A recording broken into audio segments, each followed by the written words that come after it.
Good afternoon. It is wonderful to have everyone join us for today's conversation. My name is Myra Jones-Taylor, and I am the Chief Policy Impact Officer here at the Urban Institute. I look forward to having this rich conversation about ways to enhance child well-being with cash assistance. Before we begin, just a few bits of housekeeping for everyone to be mindful of. This event is being recorded, and the recording will be posted online afterward. Closed captions and live Spanish translation are available and can be accessed with the buttons at the bottom of your screen. Speaker biographies are available online at urban.org. And all participants are muted, but you can type your questions and comments into the box at any time, or the Q&A box at any time.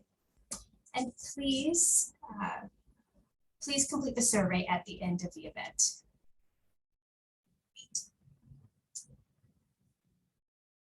The Innovations in Cash Assistance for Children initiative grew out of a planning grant that began during the historic child tax credit expansion in 2021. It is a joint effort of the Urban Institute and the Berkeley Opportunity Lab. The goal of the initiative is to develop evidence on the impact of cash assistance on children, track evidence developed by others, and translate the evidence to inform policymakers, advocates, community leaders, and practitioners on the front lines of the evolving cash assistance debate. We thank the Doris Duke Foundation and all of our funders for making what we think will be very important, timely work possible.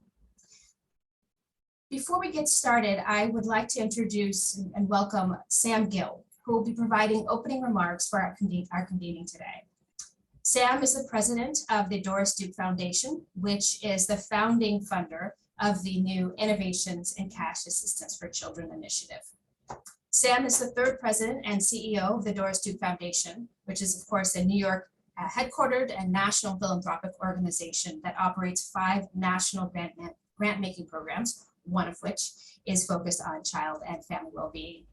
So please, Sam, I would love it if you can join us for some opening comments.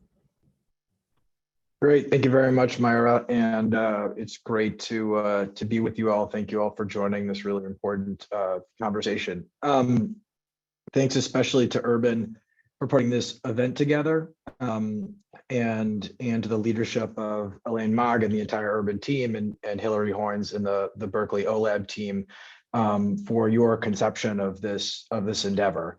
I want to speak for a few minutes about just 3 things. The first is to give you a bit deeper sense, a fuller sense of Doris Duke Foundation and our work to advance child well-being. Second, why it is that we have supported this project. And third, what our hopes are for this project, but also for the broader community of individuals and organizations who are seeking to answer critical, urgent, and potentially generational questions about the role of cash assistance and material support in assuring individual, family, and community economic and social well-being. So first, just a little bit about Doris Duke Foundation and our child well-being program. Doris Duke Foundation is a $2 billion independent endowment focused on supporting people and the planet for a more creative, equitable, and sustainable future. And we fund across a range of areas, as Myra mentioned. One of those areas we call child well-being, and it stemmed from Doris Duke's particular interest during her life in addressing child neglect and abuse. And over the past decade or so, this program has invested sort of up and downstream in and around human services and across various sectors to support diverse inquiry into the direct and indirect causes of child abuse and neglect, as well as diverse responses to both those indirect and direct causes. About a year ago, Ju-Yun Chang took over the program as the director, and she had led Michigan's Child Protective Services Agency and had also helped to lead the Administration for Children and Families in the first year of the Biden-Harris administration. And she has really helped to articulate and conceptualize a new approach to our work. And the spur for that approach has been the landmark policy change represented in the Families First Preventative Services Act, which is a piece of legislation that, as many of you know, now enables, in theory, funding for preventative services to be provided through Title 4E, which is an open-ended entitlement for states. And previously, 4E funding had been largely restricted to foster care. And for many of us who are really familiar with the way that that the structure and contours of policy can itself begin to structure the logic that bureaucratic agencies and all those who interact with them use, aren't going to be surprised to know that because funding had really been available for foster care, much of the child services and child protective services apparatus has been sort of narrowly focused on this question of, do we remove kids or not from their homes? And that logic now suffuses human services, both the public agencies that provide support to vulnerable children and families, as well as many of the community organizations that serve those same families. So even though funding may have been the original cause of this narrow focus on foster care and removal, it is a much more expansive problem. That said, we really believe funding can be an equally critical lever for change and can begin to spark the refutation and the evolution of that logic. And so under Ju-Yun's leadership, we've been focused on how we can support jurisdictions in better detecting and responding to families who are in distress, but in which genuine child abuse and threats to safety are not occurring in the household. We are exploring how we can then better connect these families to alternative services that don't feel as adversarial or punitive as removal or the investigations that lead to removal, and that frankly are more helpful in addressing the actual challenges that families may need, and then better supporting those families, not only through the provision of community-based supports, but also potentially through material supports like cash assistance.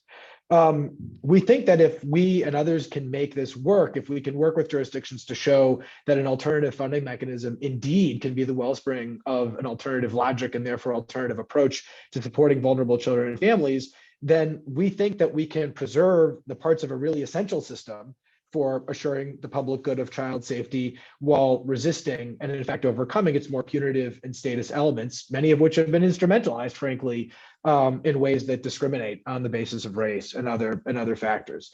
So in essence, we're really trying to help these institutions to reimagine themselves in order to work more effectively in the 21st century. I'll say a little bit more about this later. So given that context, why are we funding this particular project? A wide body of evidence suggests that material privation is a critical factor in the propensity for child abuse or neglect to obtain in a household. Evidence also suggests that even when abuse and neglect isn't happening, that material privation is a real barrier to just doing the work of parenting well, which is hard for anyone with kids knows is hard work to begin with. So we are really deeply interested at Doris Duke Foundation in the role that material supports can play as part of a reimagined approach to supporting child and family well-being, both in informing that system design and in building support for an alternative system. So just as Families First and Preventative Services Act is a disjuncture, a powerful disjuncture in the child services paradigm, we think that the CTC expansion, the federal CTC expansion, marks a critical inflection point in our thinking about cash and the role cash can play in supporting families and communities. And it's clear, and I know we'll hear a lot more about it through the rest of the day, that cash assistance is making a real comeback. You've got ideas from the left and the right. You're seeing policy activity at all levels of jurisdictions, from localities all the way up to a continuing debate within the federal government.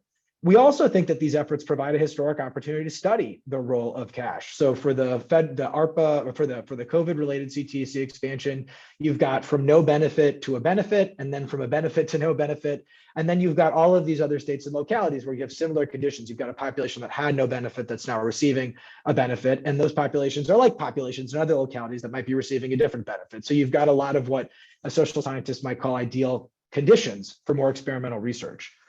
From our view at Doris Duke Foundation, we don't want to beg the question in favor of any one result or any one answer. Our strong assumption is that material conditions matter. Our strong assumption is not that cash or cash in any form is an unalloyed good. So now let's just go prove that through some research. Our question rather is an open one. What kind of material supports, provided in what ways, are most conducive for the kinds of outcomes that we want to see for children and families? The early research under this program has helped to shed light on so many elements of the what and how. There have been papers as part of this project on how the child tax credit impacted well-being outcomes, from food insecurity to family visits to emergency departments. There have been papers and studies on how the child tax credit expansion impacted different populations in different ways: mixed immigration status, first-time mothers, hard to reach families. And then there have been papers on how to deliver these benefits, how people interact, for example, with the tax code as a system of delivery, which is a contingent choice. So as states and localities and the federal government begin to think differently about cash, it's really important to get these questions right and to treat them in an open spirit. The last thing that I just want to talk about are hopes for this community of researchers that I'm addressing today, and your work going forward, and of advocates. And the sort of what I would point to is less the specifics of what Doris Duke Foundation does and more the legacy of our founder, Doris Duke herself. And when I think about Doris Duke, whose life spanned most of the 20th century, I think of her, I associate two words with her: modern and transgressive. She was always of her time, and her philanthropic tastes and her passions evolved with the times. And she was transgressive. She broke the rules. She wasn't willing to play by the rules that others did. She funded artists that were considered gauche or even inappropriate. She funded research on topics that we wouldn't even talk about or acknowledge at times, like HIV/AIDS. And I think it's important to bring that same modern and transgressive spirit to the way that we analyze and ask questions about the role of cash and material support in social policy and in our society. You know, we need a modern system. We need a system of its time and that works for today. And that means focusing on how families are structured today, which is different than how they were structured in some of the early days of these policies in the 20th century. And it means focused on changed expectations among populations. You know, the things that children and families are looking for are different than in some cases than what they were looking for when these policies were formulated or permitted to look for. That means, to be modern, that we've got to focus on evidence. We've got to not seek to prove what we already believe. But it is important also, I think, for research and the research questions we ask to be transgressive and to push the boundaries of what we think are acceptable questions, acceptable lines of inquiry, and the possibility of certain conclusions. You know, the paradigm in our democracy, in our liberal democracy, is profoundly shifting. And one of the places it's shifting most powerfully is a very significant focus on material inequality, a focus that now eclipses sort of the distribution of opportunity as the primary axis of the egalitarian debate in the U.S., which was the axis of that debate for much of the 20th century. And you know, this shift from thinking about the distribution of opportunity to the distribution of material wealth and material goods is leading to a questioning of neoliberal capitalism everywhere. It's driving how we're talking about things like decoupling and onshoring. It's animating a lot of what we're hearing from the Biden-Harris administration about a new industrial policy that builds from the bottom up and the middle out. Cash assistance is a central part of this conversation. And a paradigm shift, by definition, means that the old rules no longer apply. We got to take risks in offering new paradigms and offering new rules. And we need to be, practically speaking, careful not to throw out all of the institutions that we're critiquing. We need to recognize and invest in the places where those institutions are still valuable. And by the same token, not take a halcyon or reactionary view. These institutions do need to be willing to reinvent themselves. You know, to me, research and evidence is what keeps you honest and helps you to balance valuing what's still of utility without overvaluing that which is obsolete. Evidence can tell us how to achieve our goals. It can help us to see where a system might be failing. It could point to where it could be improved, and it could inspire ways that it could be reimagined or even with care dismantled. So, you know, in a moment where for so many of the profound questions of our society, ideology seems to be prior to evidence, what I believe seems to come before knowledge, I think we at Doris Duke are really counting on Urban and Opportunity Lab and all of you to kind of maintain a really critical promise of our democracy, that however we move forward on important questions, we move forward in a way that's based on passion, but by means of and led by reason. So thank you all for your leadership and commitment. I really have appreciated the opportunity to talk to you a little bit about why we supported this work, and I hope that you have a really productive rest of the day. And now I will turn it back to Myra to lead us through the rest of the program.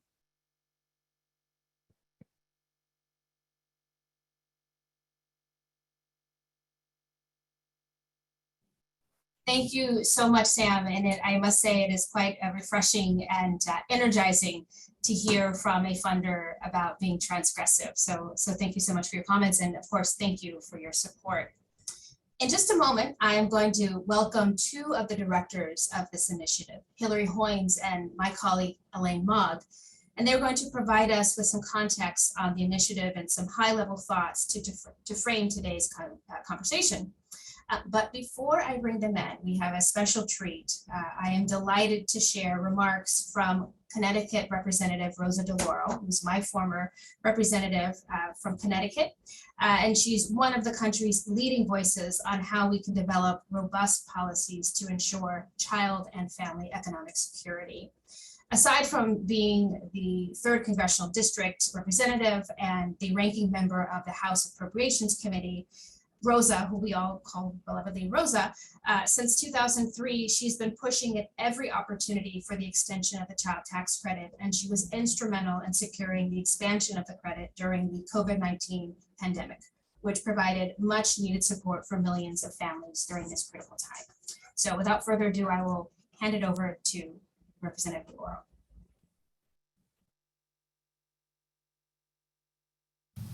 Hello, everyone. This is Congresswoman Rosa DeLauro, representing Connecticut's 3rd Congressional District. Thank you for inviting me to say a few words and join you all virtually today. I only wish I could be there in person.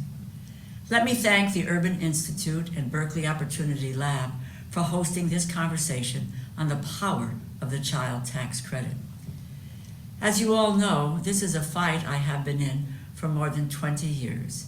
That is why I was so proud to finally pass the expanded and improved child tax credit and see President Biden sign it into law, the largest tax cut for working families in generations as part of the American Rescue Plan.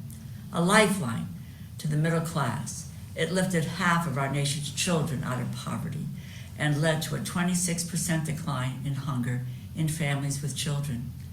I've never seen another federal program have such an impact in such a short amount of time. Expanding and improving the child tax credit kept an estimated 3.7 million children out of poverty. But unfortunately, its expiration last year caused child poverty to rise again by more than 40%. Let me state the obvious. Reinstituting the monthly expanded child tax credit would help families deal with high inflation. We need to make the child tax credit permanent, and I will continue to lead that fight. We know hardworking families are still struggling with the rising cost of gas, food, and housing, and they are looking to lawmakers for assistance. The CTC would again ensure that they can continue to afford the cost of living and keep food on the table for their families. By December 2021, the expanded and improved child tax credit delivered nearly $93 billion in tax cuts to 61 million children and their families. The expansion and improvement of the child tax credit cut Black child poverty by more than 50%, Hispanic poverty by 45%, and Native American child poverty by more than 60%. In addition to drastically cutting child poverty, this transformational change provided middle-class families with the same increased monthly benefit as the families currently left behind. And the evidence was clear. For every $1 invested, the child tax credit provided $8 in social and economic benefits. Is that an investment worth making? You bet it is. The child tax credit should be a flagship issue for both parties and for the country. We must make the expanded child tax credit permanent. Extending it will help families deal with the inflationary pressure that our country is facing during this cost of living crisis. So you have my word that I will continue fighting to get this done. I will not shy away from these hard-fought battles and the challenges ahead, and I know you won't either. Thank you again for inviting me to say a few words today, and thank you again to the Urban Institute and Berkeley Opportunity Lab, and of course to the Doris Duke Foundation for sponsoring this multi-year initiative to build the research case for a fully refundable child tax credit and helping get this debate front and center of the public discourse. We need it now more than ever. Together, with your hard work, grit, and persistence, I know we can get it done.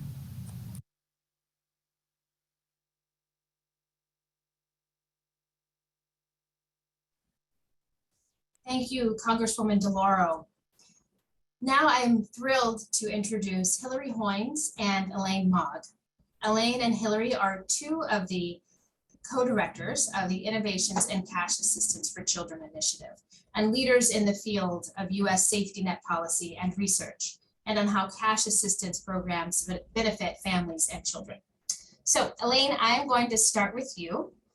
Could you start by giving a bit of background on the initiative and why this research agenda is so important right now? So I'll just add on to what Sam said at the beginning. I think there's a growing recognition that how people experience childhood matters, and we need to document that, and that's a big goal of our project. So we have this revolutionary program in 2021, the expanded child tax credit.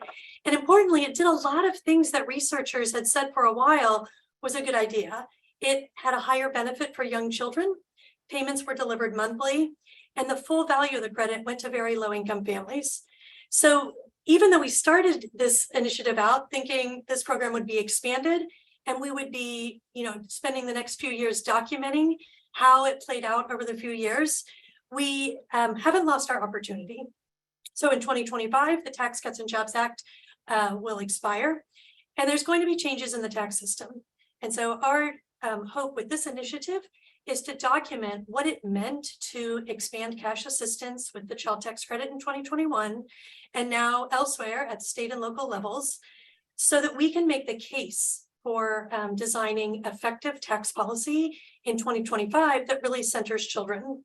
We want to document the lessons that we're learning, and we also want to make sure that we're paying careful attention to not just what the benefit is, but how the benefit is designed. So we've learned a lot about how to deliver benefits and how to make them accessible to families. That's useful information, even if we don't redesign the tax system. And of course, it will be important so when we get another bite at this apple, we can build the best policy possible.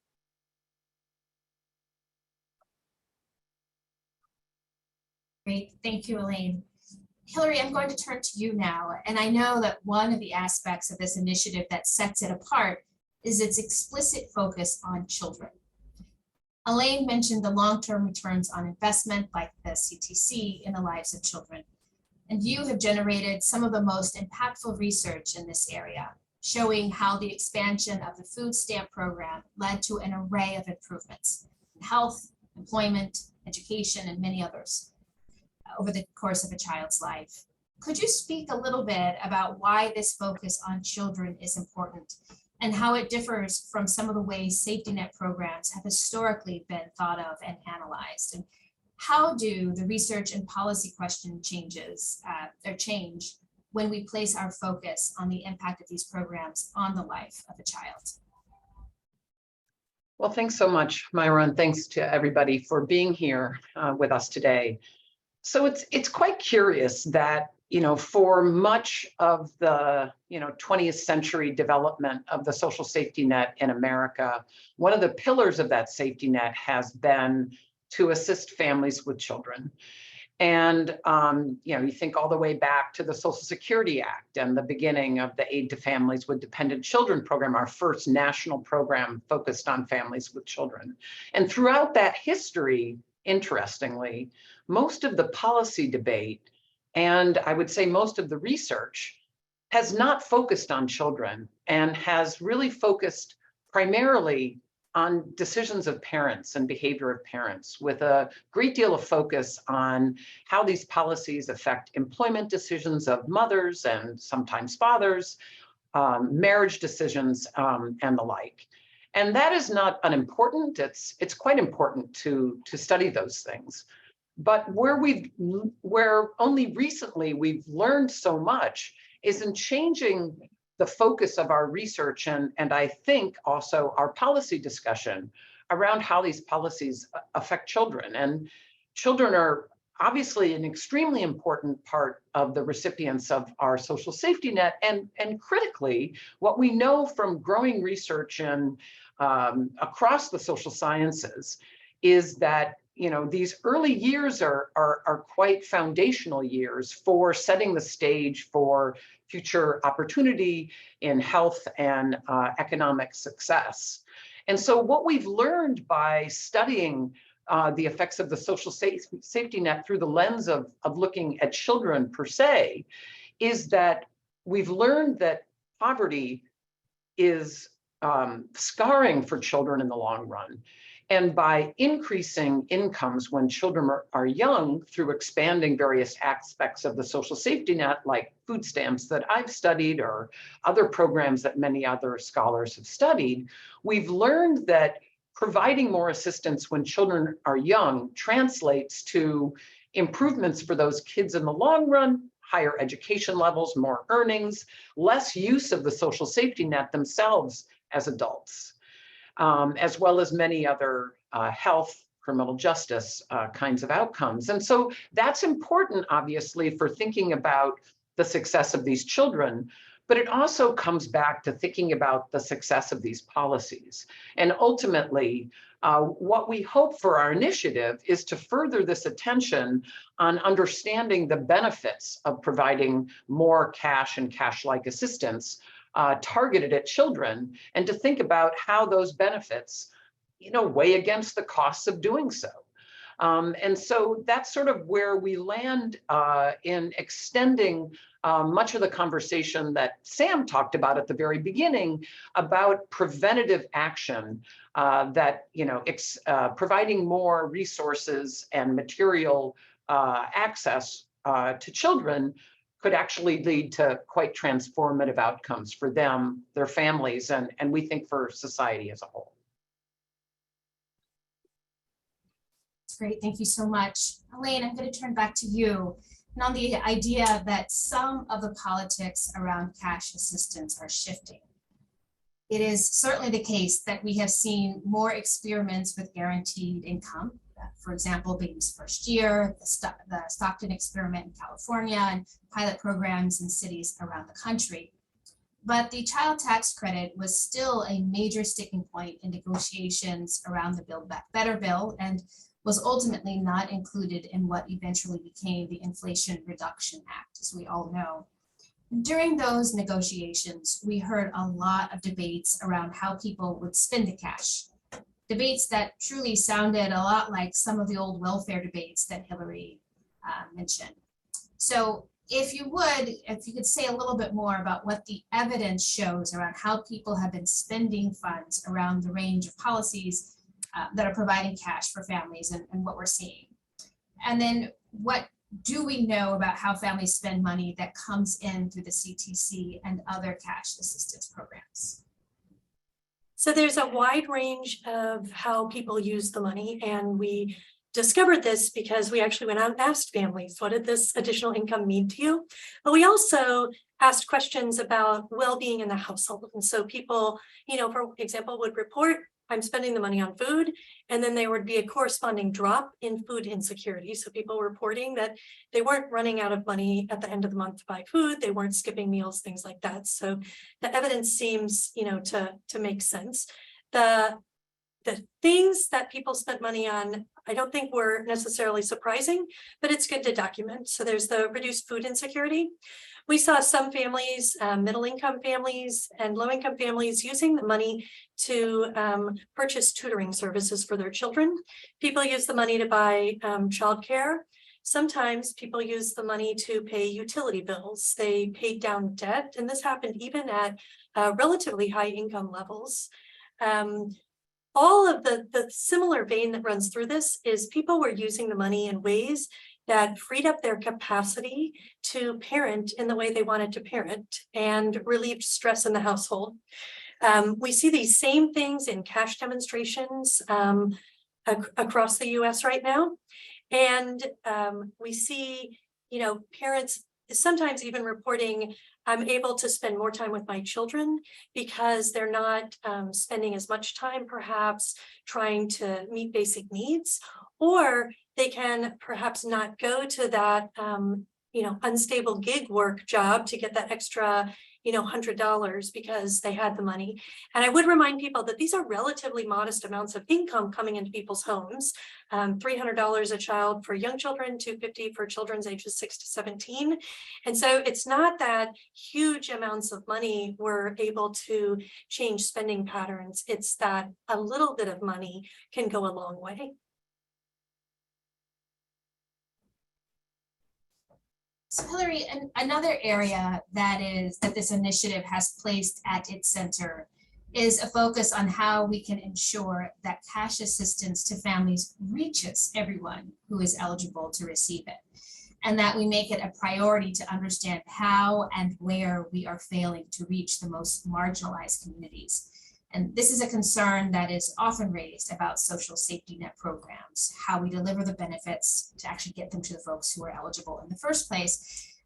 I know we will hear a bit more about this during the first panel, but could you talk a little bit more about the issues that come up around delivering benefits through the tax system and this issue? And what do we know about this, and how is this initiative bringing a focus to these questions in particular? It's absolutely kind of at the core of implementing social safety net programs to understand who is eligible, and then to what extent are we reaching the population for whom the policy is extended to. And we have, quite a bit of evidence about how we're doing in that regard in our current social safety net. So we know that the population eligible for food stamps or SNAP, the earned income tax credit, that not everybody is reached by these programs who are eligible. And I would say it's a quite central focus, both among researchers studying in the space, as well as folks that are working closer to the ground with clients. And I think we'll definitely hear about this through many of our panelists in the rest of the day. We've learned a lot about identifying what the various frictions and, as Hurd and Moynihan have coined, administrative burdens that are built into our social safety net that help restrict full access to the program. And so with that, we come into this expansion of the child tax credit in 2021 with the recognition that having to engage with the tax system in order to gain benefits is a significant hurdle for many families, particularly those for whom they don't have regular connection to filing taxes. So it is with great interest that I think we monitor and learn more about how this 2021 expansion, to what extent, in particular, as you raised, Myra, the most marginalized families gained access to the program.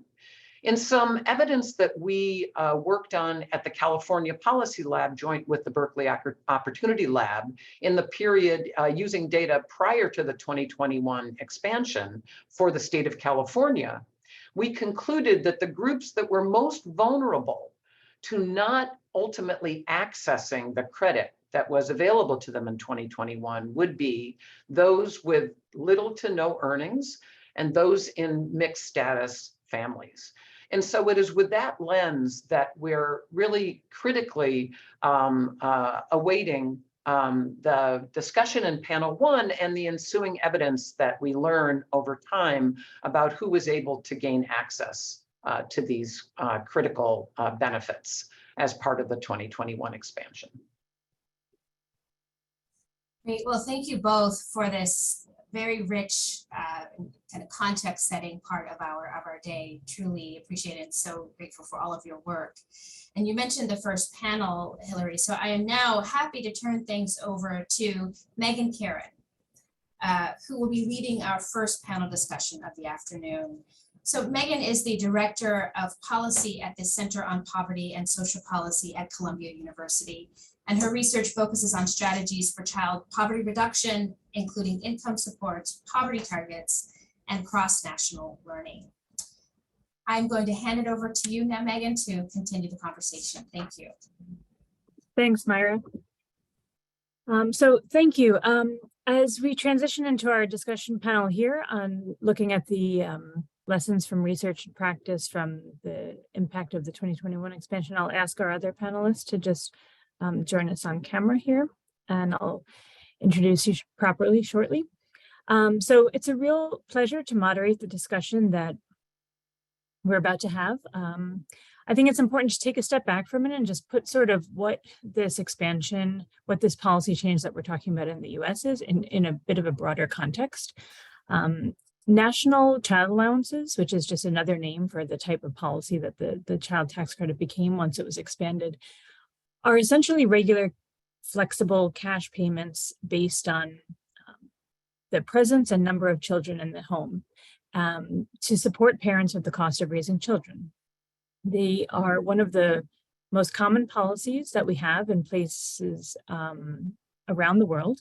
Many wealthy nations began these after World War II as a way to support their populations and rebuilding their families and their communities after the devastation of that international crisis, primarily because they saw a child allowance as a prime way of investing in societies, both in the immediate term and in the longer term. The US was long an outlier in the absence of this type of policy in our social policy landscape. Our closest thing, which was the federal child tax credit that came into place in the late 90s, fell short of functioning like a true child allowance in many respects. When it first began, it was a very modest credit, only available to middle-income families, though this did increase over time. It provided support just once a year at tax time.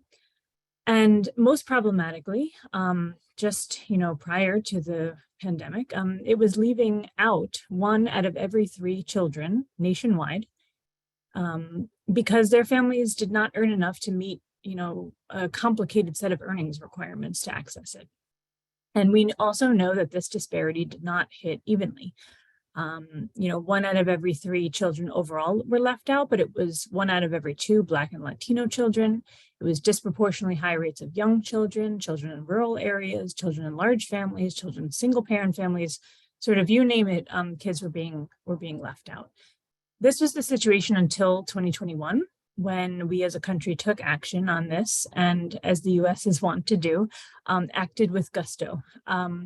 And so, as Elaine noted, the 2021 expansion can be thought of in 3 major changes: increasing benefit levels with an extra bump for young children, including those historically left out, those 1/3 of children usually excluded were now included. And it also did something entirely new, which was transition from a once-a-year tax benefit to cash paid out in monthly installments for families to use flexibly. And these items taken all together were a game changer. In the very early months of the introduction, we at Columbia used our monthly poverty measure developed during COVID to capture the impact of these new payments, and we found huge results. In the very first month, the first payment kept 3 million children out of poverty. And over the next 6 months, this anti-poverty impact grew. And by the end of 2020, it was keeping close to 4 million children out of poverty each month. The census, once they released their annual poverty information for that year, confirmed this massive anti-poverty effect, as Representative DeLauro also noted, finding that child poverty was cut almost in half in 2021, which is a historic low. And the child tax credit was on its own responsible for over 90% of that drop. So this policy was a big deal. Since the expansion, we've also had a continuous stream of research tracking the impact across a range of domains: poverty, food insecurity, financial hardship, and much more. We at Columbia have tried to track this fast-moving literature through a series of child tax credit research roundups, reviewing the wide range of available information from researchers across the country on how families accessed it, used it, thought about it, and what happened also when the payments ended last year. And what we know is that the weight of this evidence is clear. And this is exactly what we're going to talk about now in this panel. While it was in place, the expanded child tax credit reached the majority of children in this country. It shored up family finances. It helped reduce child poverty to a historic low, decreased food insufficiency, increased the ability of families to meet their needs, and did all of this without disrupting parental employment trends or the labor market or anything like that. The work of many of those on the webinar today and in the audience here has been central to developing and compiling, creating this evidence base on this historic policy change. And I look forward to welcoming the members of our panel, all of which who are also featured in many of these research roundups, to now chat about this all in more detail. So I will just read the names and positions very quickly so we know who we're all in conversation with, but the first, the full bios are available through the links in the chat. So we have Dolores Acevedo Garcia, who is Professor of Human Development and Social Policy at Brandeis University. We have Ashley Burnside, Senior Policy Analyst with the Center on Law and Social Policy. We have Kathy Mitchellmore, Associate Professor of Public Policy at the University of Michigan, and Gabriel Zucker, Associate Policy Director for Tax Benefits at Code for America. You are all welcome to come off of mute. Thank you all for joining us. We do have time for a decently long chat today, which is great. So let's get into it. You all bring to the table a different set of expertise in terms of the child tax credit research. And so I'm just going to start off with a question for each of you to set the stage a bit, and then we'll jump into some of the more themes as they come up. So Kathy, I'm going to turn to you first, if that's okay. You have expertise in a range of safety net programs and the labor market. And alongside your colleagues, you've been producing a lot of child tax credit work, which looks at the impact of the expansion on families with very low incomes and who have been who also benefit from other supports like SNAP. So if you were getting someone up to speed who was not totally familiar with what the 2021 expansion did for families, what would you tell them are really the kind of key takeaways in terms of how it impacted families? It could be anything from family economic security, nutrition, hardship, work, well-being, or what have you. Thanks. It's a great question. And thanks to the organizers for putting on this really important event. I'm really happy to be a part of it. So I'll try to give a bit of high level comments. We've already kind of talked about some of them, but I'm looking forward to the conversation. So first and foremost, as you said, Megan, we know that the 2021 expansion dramatically reduced child poverty by estimates suggest over 40%. So as you mentioned in some of my own work, I've been working with my colleagues at the University of Michigan, including Natasha Pilkauskis and Luke Schaefer and Nicole Kovsky, studying the lowest income families in the US, who, as you mentioned, have historically been left out of the CTC because of these complicated minimum earnings requirements. So as we discussed, what was really unique about the 2021 reform is that we temporarily had something like a universal child benefit. So these families that we study, who on average earn about $10,000 a year, had historically not been receiving any benefit or a smaller benefit than other families. So this monthly credit that they're receiving between $250 to $300 a month per child is actually quite a large chunk of money for this population. So we were really interested in studying how this really low income population was impacted by the credit. And so what we found is that during the months that the CTC was in place, the families that received larger benefits were less likely to experience food insecurity, so less likely to skip meals or say that they couldn't afford to purchase food. They were also less likely to experience medical hardship, so saying that they couldn't go to the doctor or they couldn't get their medicine because they couldn't afford it. And we also found some evidence of improvements in mental health by reducing parental anxiety.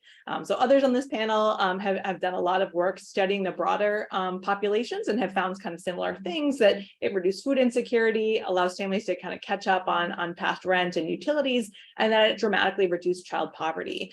So the evidence, as you alluded to, is changing rapidly, and I'm looking forward to seeing what comes out soon. But I think that there's also a lot of work in progress showing promising results on direct child outcomes like birth weight and child maltreatment. So I think what was really unique also, as we just talked about already about the 2021 reform, is that it was distributed monthly as opposed to a lump sum, which we normally distribute our tax credits. And so it was interesting. So Megan, I'll highlight some of your work. I think what some of your work with your colleagues has shown is that families spend this money differently. And so we see, for instance, with the monthly benefit, that that benefit was more likely to reduce food insecurity, which you might imagine that having a small regular payment helps families kind of stabilize their monthly budgets to keep food on the table. But that lump sum is also important, and that plays a larger role in helping families purchase larger items like kind of catching up on past due rent, those kinds of things. So I think what was a really nice aspect of the 2021 reform is it had both this regular monthly component, but also the a lump sum to kind of let families have both of these types of benefits, which I think is beneficial. So the last thing I'll say is that, one of the big debates of making these reforms permanent was this issue about whether we should have a work requirement. So there were a lot of concerns that giving families a regular monthly benefit without making it contingent on work was going to reduce the incentive to work. As you pointed out, because of these work requirements, historically, about a third of the lowest income kids in the US were living in households that weren't receiving the full benefit. Meanwhile, the 2017 reforms extended eligibility all the way up to the richest, all but the richest 2% of kids. So it raises some questions about what the purpose of the credit is and who should or who we want them to go to. But at any rate, the initial evidence that we have does not find any evidence that the 2021 reforms had any impact on labor supply. So of course, I'll put all the caveats that it's very hard to know if we continue to find that kind of effect if the policy was made permanent. It's not clear if families knew that the policy was going to expire or whether it would continue. But we certainly didn't see any evidence of this kind of concern that there would be some kind of mass exodus from the labor force because of this reform. So I'll stop there, and I'm looking forward to continuing to talk about these issues. Great. I think that touches on really the core, takeaways that we know in terms of how families were impacted by this when they received it. I think I'm going to toss the next question over to Gabriel, because what Hillary brought up was, one of the biggest hurdles, though, was actually making sure that families could receive it for it to be able to do all of these really good things. So, Gabriel, if you could maybe share some of your perspective from some of the folks who are actually trying to get this infrastructure for the new program up and running. And this was particularly critical for those 1/3 of kids who were left out originally. Many of, not all, but a decent chunk of some of those kids may have been in families who were not connected to the tax system because they didn't have enough earnings that would require them to file federal taxes in recent years. So Gabriel, what did we really learn about the expansion, in terms of designing tax benefits in a way that can prioritize access and receipt so that this money reaches the folks who could really benefit from it? Yeah, thanks, Megan. And yeah, thanks everyone for having me as part of this amazing event. I think we learned a lot. And I think also, something I like to say when I'm talking about this issue is that in each case with the things we learned, I think the IRS did an incredible amount too, in very short order to make a lot of these things happen. We were never going to get to every last person in 1 year of this program, but I think a lot of progress was made and there's a lot to be built on. The first thing I think is always important to think about in terms of access is just making the access procedures as easy and as automated as possible. On the automated side, obviously for families who had filed, this money indeed showed up automatically, and that's no small feat. And I think it's that was an important part of the design and an important thing that the IRS did actually do, and that worked for a lot of people. There became this issue of folks who haven't filed taxes because they haven't in the past been supposed to or had any reason to. And I just think there was a lot we learned. One thing that wasn't actually specifically from the CTC, but was kind of a pandemic era lesson of IRS tax benefits was the data sharing that occurred in April 2020 to automate payments of economic impact payments for folks who were receiving Social Security and Veterans Affairs benefits, which you couldn't do for CTC because you didn't know where the kids were. But there was this precedent of trying to make this easy by using all the information that's on hand. But the big thing that what the IRS did to streamline access to CTC, of course, was creating what they call the simplified filing process, which was saying that people who didn't have to otherwise file a return and didn't otherwise want to file a return could file what they call the simplified return that basically provided only the information the IRS really needed to issue this benefit.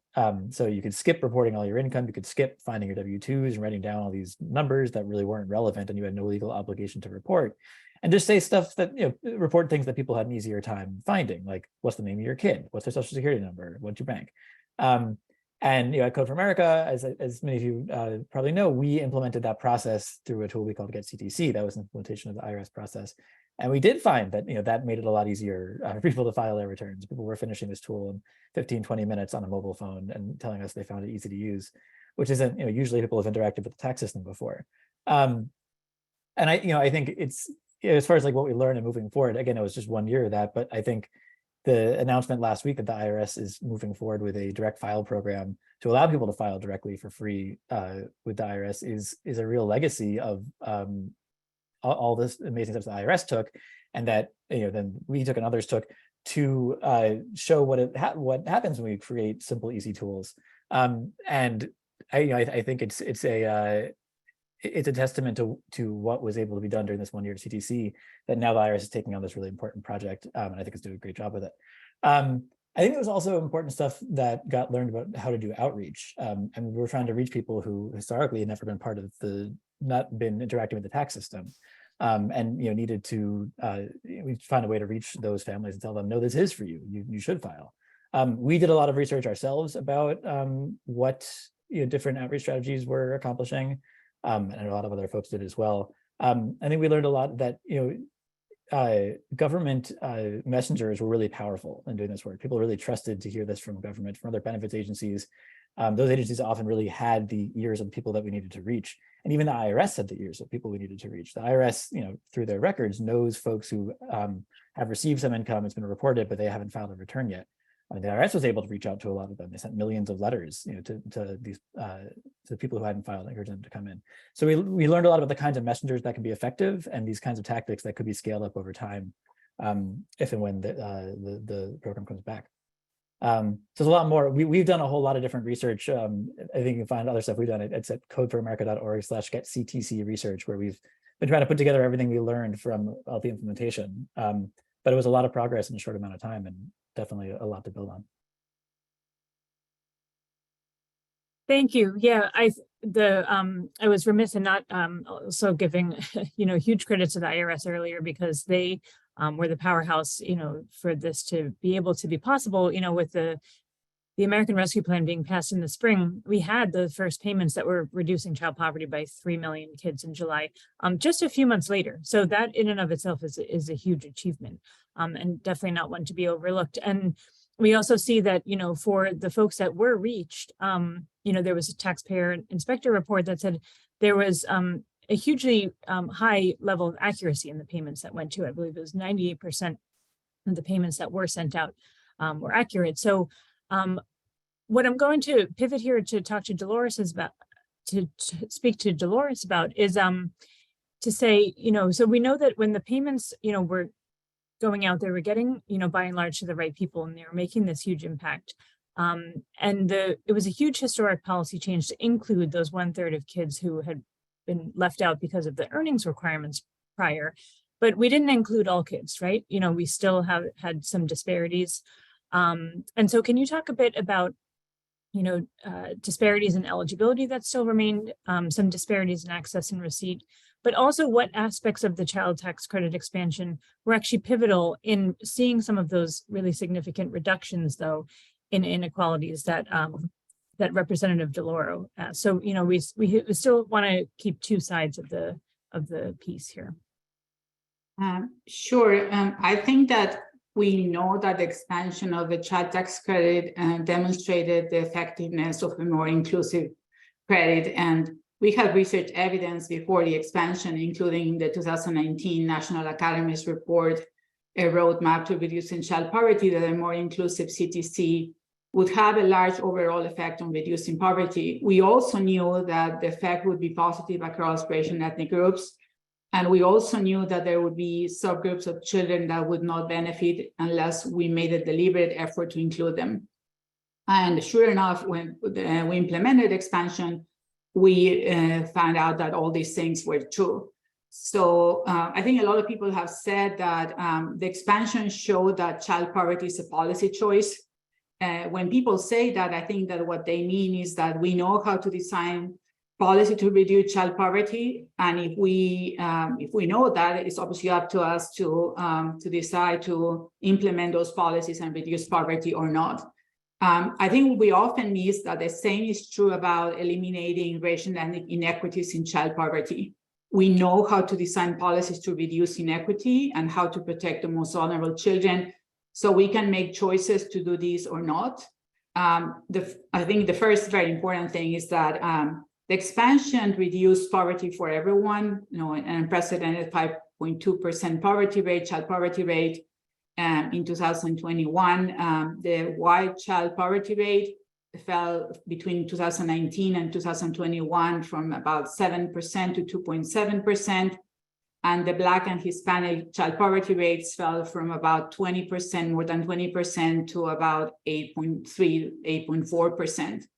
So while even after the expansion, we still had significant gaps, racial and ethnic gaps in child poverty, the good news is that poverty was much lower for all groups. And if you compare 2019 and 2021, poverty was reduced by about 60% across all racial and ethnic groups. So obviously that's a very important thing to keep in mind.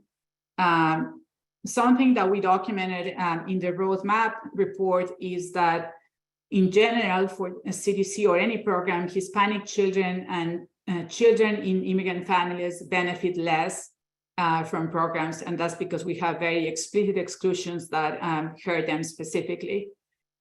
Some of the things that people have been talking about were instrumental not only to reduce child poverty overall, but also to reduce inequities. That is eliminating the earnings requirement and the phase-in, which made the credit fully refundable. Obviously, the size of the benefit, as people have mentioned, under current law, we are excluding more than 20 million children from accessing the full credit. And these very, very important, these exclusion of the lowest income families are not racially neutral at all. And currently about 20% of Asian and white children do not receive the full credit because of all these limits that we have on very low income families, compared to more than 40% of Hispanic and Black children do not get the full credit for the same reason. So everything that we do to reduce child poverty overall in terms of the design improvements that we made possible during the expansion is also going to improve equity. Another very important aspect is the monthly payments. Black and Hispanic families have even less cash and cash equivalents like checking and savings accounts to be able to face negative income shocks than very low income white families. So disparities by race exist even for very low income families. So another aspect of the CTC that has a very important equity effect is the monthly payments. However, I want to talk now about children in immigrant families. I said before that we knew that some groups of children would not benefit unless we made a deliberate effort to include them. And sadly, with the expansion of the CTC, we lost an opportunity to correct a very important inequity. First, the good news is that unlike the EITC, which is even more inequitable and more restrictive, currently eligibility for the CTC does not require parents to have Social Security numbers, only that the qualifying child or children have Social Security numbers. Many immigrants, for those that are not familiar with immigrant families, work and pay taxes with an individual taxpayer identification number, but you must have a Social Security number in some cases to access programs. The restriction that we have right now is that children that do not have a Social Security number, they have an IT number, are not eligible for the CTC. That is very negative for the children who have very high poverty rates of about 30%. After the creation of the CTC in 1997, for almost 2 decades, all children, regardless of whether they had a Social Security number or not, were eligible for the CTC. Then came in 2017, the Tax Cuts and Jobs Act that created new eligibility restrictions that further hurt immigrant families that already had a lot of trouble accessing programs. And the restriction was that children must have a Social Security number to receive the CTC. It's estimated that this restriction excludes about 1 million children. So in 2021, a low-income family with an income, say, of about $25,000, 2 parents with Social Security numbers, and 2 children ages, say, 5 and 7 with Social Security numbers, received about $6,600 from the expanded CTC. A similar family where the parents do not have Social Security numbers, but the children do, also receive about $6,600. However, in a similar family where the children did not have Social Security numbers, this family did not receive the expanded CTC at all. And it's very important to know, I already mentioned, but I want to re-emphasize that this exclusion of children without SSNs from the CTC is very recent. It was included in 2017 law, implemented really as of 2018. it's really sad that with the American Rescue Plan and the expansion of the CTC, we miss this really important opportunity to restore eligibility under the CTC for this very vulnerable group of children. So I know that there is a lot of discussion about whether we can have a permanent expanded CTC, but I think that we have to keep this very vulnerable group of children in mind as we go forward. And it's very important to know that with the states that are implementing their own child tax credits now, most of them, we don't have many that have their own CTCs, but most of the ones that have a CTC are including children with ITINs. And there are many other equity aspects that we can talk about later, but those are some of the ones I wanted to note. Yeah, all those are hugely important, and you actually bring up a lot of issues that we're going to continue the discussion for. So we'll come back to a few of those points. But I think we'll throw it over to Ashley here because what we've heard from, our panel so far is a lot about the sort of macro, level of how many kids have been included, how many are still, excluded in various forms. But Ashley, your organization CLASP, in partnership with a number of others, including Urban and UC Berkeley, conducted multiple rounds of a nationally representative survey of parents who were eligible for the expanded credit to understand from families themselves, what they thought about it, how it affected them, whether or not they did receive it. Can you give us some of the top line findings in terms of, what your survey data indicated in terms of, what strategies helped in terms of outreach, but also how families thought about this new shift in policy? Yeah, of course. And first off, thanks to the Urban Institute for hosting this conversation and for inviting me to be a panelist. Before I talk about the findings, I just want to give a quick overview on the methodology for the survey. Like Megan was saying, CLASP, in collaboration with a lot of organizations, including UC Berkeley and the Urban Institute, conducted 3 surveys about the expanded child tax credit and its impact on families. And this research was funded by the Heising-Simons Foundation and administered by the Ipsos polling firm. And each survey went out to over 1,000 parents. And the first survey was distributed in July of 2021, right before the monthly payments went out. The second survey went out in October of 2021, when families had received 3 months of the monthly payments. And the third and final survey went out in July of 2022, after the monthly payments had expired and after parents would have filed a tax return to claim the remainder of their CTC payment for 2021. And we distributed the survey in this timeline to evaluate how families' experiences with the CTC changed over the duration of the program. And it's important to note that we did not survey the same group of parents. It was different populations of parents that were all gathered through the Ipsos polling firm throughout the duration of the surveys. So one of the main questions that we asked was how parents were spending their monthly payments. And our findings were largely similar to what other folks have talked about on this call. The most common areas of spending were towards basic necessities, bills, food and groceries, rent and mortgage. And in the third survey, which was conducted 7 months after the monthly payments had ended, we asked parents whether they had any more difficulty affording their monthly expenses now that the monthly payments had expired. And the answer for the majority of those parents were yes. 60% of parents who had previously received the monthly payments said it was more difficult for their family to meet their expenses for costs like food and bills once the payments ended.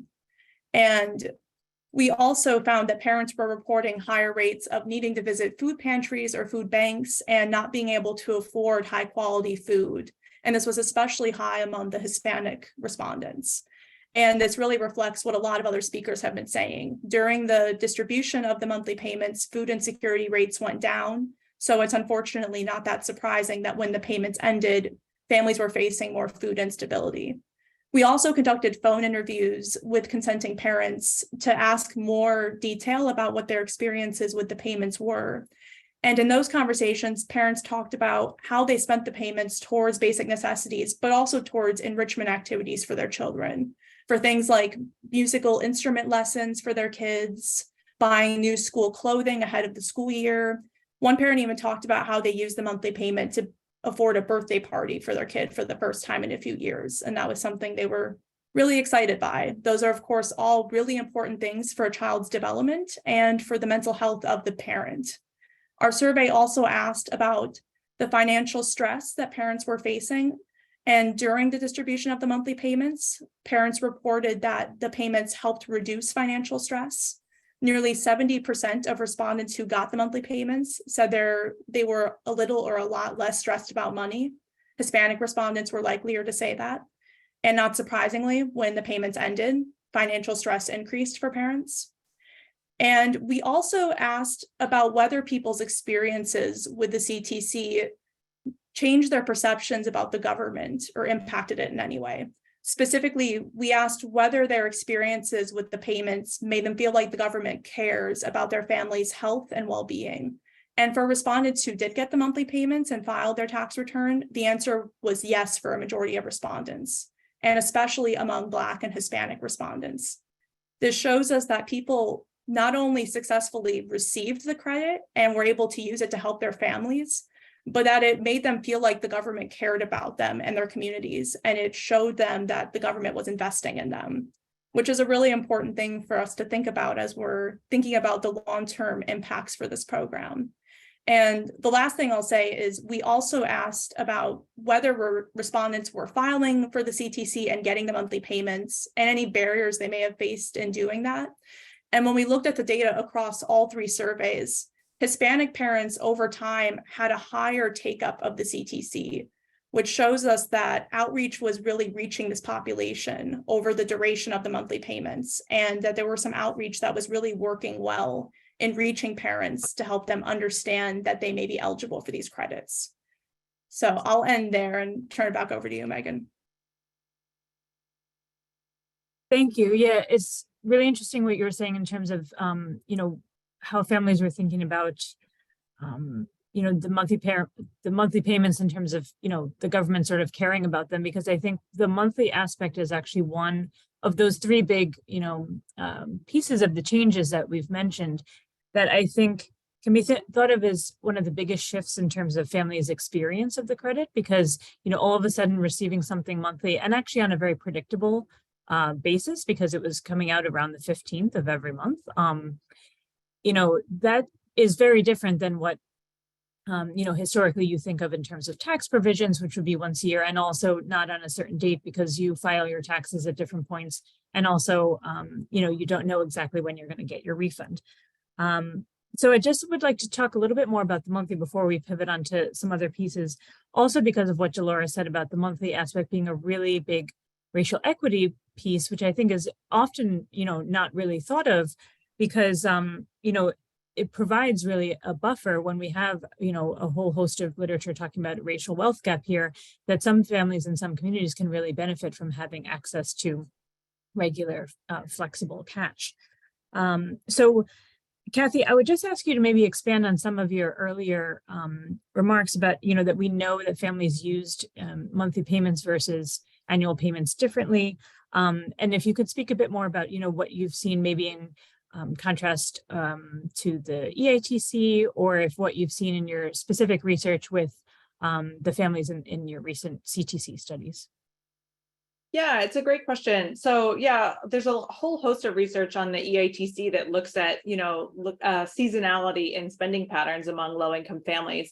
And a lot of that work shows that people use these lump sums to make these big purchases, and that things like a used car, or maybe to make a repair to their car, perhaps to a move to a better neighborhood. So some earlier work I've done with Natasha Pilkauskas, we've shown that families kind of move out of shared living arrangements, say with their parents. So I think the lump sum nature is important for certain types of spending. So for allowing families to make these larger purchases. And I think a lot of families, from qualitative evidence, say that they like getting the lump sum because it serves as like a forced savings mechanism for them. So they don't have to worry about kind of saving money up throughout the whole year, that they can just get this big lump sum at tax time. But it doesn't come without costs, obviously. Families are taking on a lot of debt throughout the year through, things like payday loans or other forms of credit, like credit cards. If they're using those methods of credit to make their monthly expenses, like that's expensive for families to maintain. So I think it's a trade-off for sure. And in terms of evidence that I've seen myself, I think we use some survey data from the providers that the Propel provided us with, and we just asked people what they spent the money on, and not dissimilar to what Ashley was saying. We heard things like parents were spending it on their kids, like on clothes to go back to school, on little kind of treats for their kids. But the vast majority of families said that they just spent the money on bills and catching up on debt. So I think that monthly payment is really useful for helping families kind of pay down that debt throughout the year, even though obviously there are some benefits to having a lump sum payment as well.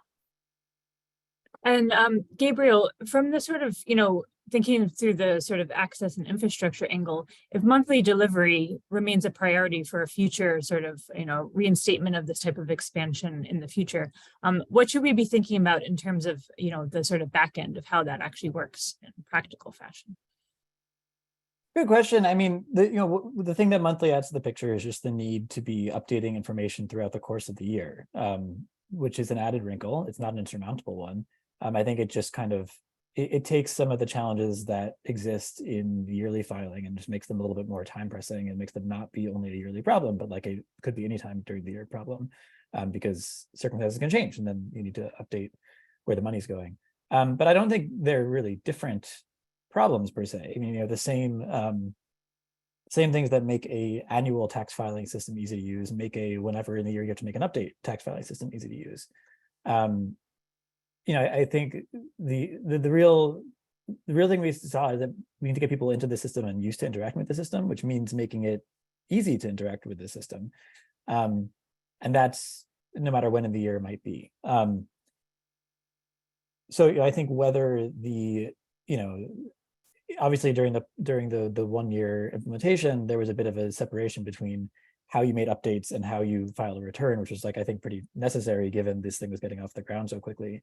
I think in the longer run, you'd probably look for some of that to be accessed together, and have it be a lot more of a similar process of how you're making those changes and managing the benefits you're getting over time. But writ large, I think it's much the same task that we learned a lot about and that we would continue to apply a lot of the same lessons. Yeah, I think that makes sense. And of course, in a future scenario, we might have more time, if it ended up being, not just a 1 year policy change. But we do have a whole host of learnings here. We'll go back to some of the pieces that Dolores was saying, because actually in the absence of, knowing what's going to happen at the federal level with the federal credit, what the second panel is actually going to talk about is all of these really fast growing state opportunities that have been emerging and actually, changing by the day, actually state passages of child tax credits from scratch. And I wonder actually, to Gabriel's point, is actually the growth of some of this at the state level actually something that could help, get folks connected to the tax system who may not have been before, especially if they're, fully refundable credits at the state level, and that could impact some of the future federal success as well. But Dolores, I'll come back to you in terms of what you were talking about in terms of some, real fundamental issues that, are key to this broader success of these programs in terms of making sure that we're actually capturing all children, and especially all children who tend to really be sort of underserved by both tax and social service programs, but also tend to be, not just underserved, but sometimes very specifically excluded, like children in immigrant families with these more recent ITIN restrictions. So maybe you could speak a bit more about some of the opportunities that states could think through, in terms of making progress, or examples of states that actually have done sort of better jobs at including kids in this that maybe the federal situation could learn from. Oh, I think you're muted. Sorry, sure. I actually want to talk briefly about the EITC. So the EITC is even more restrictive than the child tax credit. So if anyone on the tax return doesn't have a social security number, a parent or one of the children, the entire family forgoes the EITC completely. So we, collaborating with the TRIM 3 team at Urban, we work on a report just estimating what would be the effect on reducing child poverty if we eliminated the Social Security number restrictions on the EITC. And for citizen children, US citizen children that live in immigrant families, so their access is limited because their parents don't have Social Security numbers, they themselves have Social Security numbers, their families still don't get any EITC, which again, if you think about a family of with an income of about $25,000 per year, that family would receive a boost of about $6,000 with 2 kids, right, from the EITC. So those kids, if we eliminate the Social Security number restrictions on the EITC, the poverty rate for those kids will decrease by about 30%. So it's a huge, huge decrease. And we've tried the same thing, like, why if we eliminate the Social Security number restriction for children in the CTC, et cetera. There are a lot of really interesting reports documenting what states can do to reduce child poverty if they implement a child tax credit. I think that we should also see what are the implications of including families with ITINs or kids with ITINs. I think that what we are saying, for states are starting to include families with ITINs in the EITC and now in the CTC, the state advocacy for that has been very clear. These are very vulnerable families. Obviously, they were especially, hurt by the pandemic. There would be really important economic benefits for the state, fiscal benefits for everyone if these families participated. And I want to go back to Ashley's comments. I think the importance of integrated people into the systems that we have, fiscal systems, social program systems, is huge. It's not only in terms of the families themselves, but the way in which we can engage people to feel like full members of this society, participate in many different ways. Obviously, most of these children are citizens anyway, so they need to grow to become healthy, productive members of society. And a lot of the state advocacy for including ITIs in the state EITCs and the CTCs has been using these themes. So there is a lot of opportunity now to do that at state level. And I completely agree with the comment that super sad that we don't have action at the federal level, but I think that we have a very important opportunity at the state level to do research that accompanies these expansions to see not only what the poverty reduction effects are, but also how can we implement in a better way just the administrative part of how these families can participate. Many of these families were not part of the tax system. They were not filing taxes. They can still claim they could still claim the credit, but it was more difficult. We should encourage them to participate. A lot of these families, especially Black and Hispanic families, are unbanked or underbanked. So receiving direct deposits or cashing a check becomes much more difficult for them. So there are a lot of layers of addressing access that I think states, now that they're beginning to tackle these themselves, should try to do in an integrated way, and we should document what are the effects of those changes.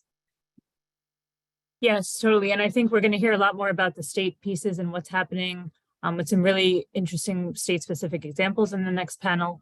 I'll also just give a plug to a report that ourselves at Columbia, in partnership with the Institute for Taxation and Economic Policy, ITEP, jointly put out at the end of 2022, which was looking, at the anti-poverty potential of what, of state action on child tax credits. And we also included a number of, what we term design principles for states to consider that you could think of in terms of in helping think through some best practices, one of which was definitely inclusiveness of children regardless of immigration status and all other sort of family circumstances, but also that, states can consider their powers administratively to think about things that were really important at the federal level, like monthly distribution, and that states really have, flexibility here to actually do quite a lot of innovation in the absence of what we know might happen federally.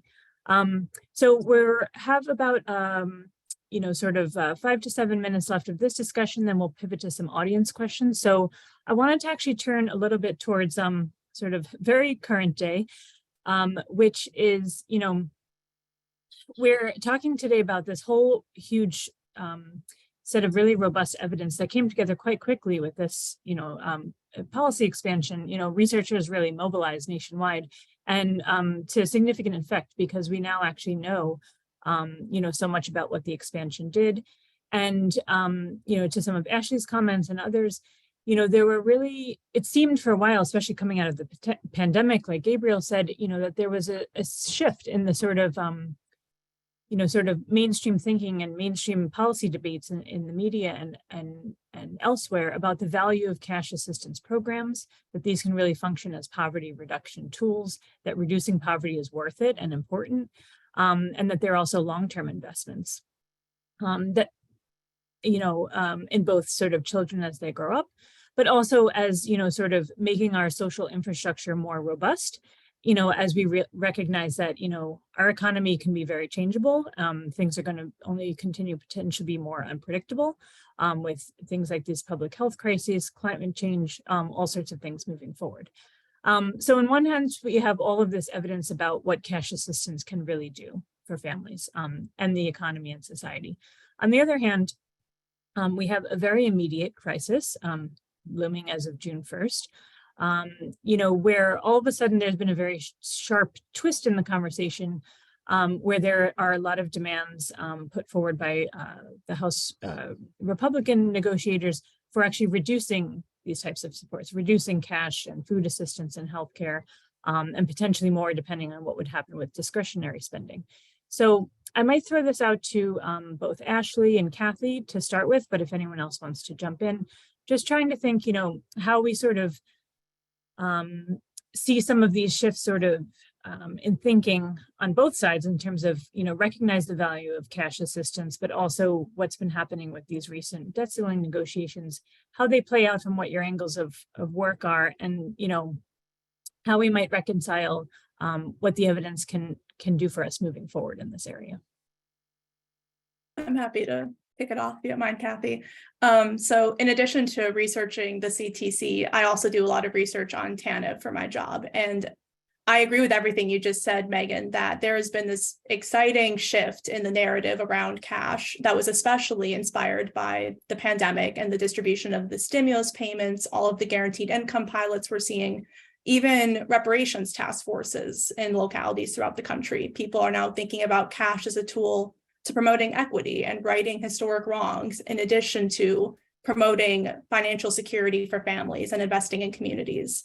But it is very ironic that we now have this larger swath of support for the child tax credit, but there's also always been this undercurrent of resentment towards the TANF program. And right now, these political attacks on TANF through the debt ceiling negotiations, especially given that TANF is a program very targeted to the lowest income families who are usually facing numerous barriers to employment, financial crises, and I would argue is a really important tool in an anti-poverty safety net when it's implemented correctly and accessible to families.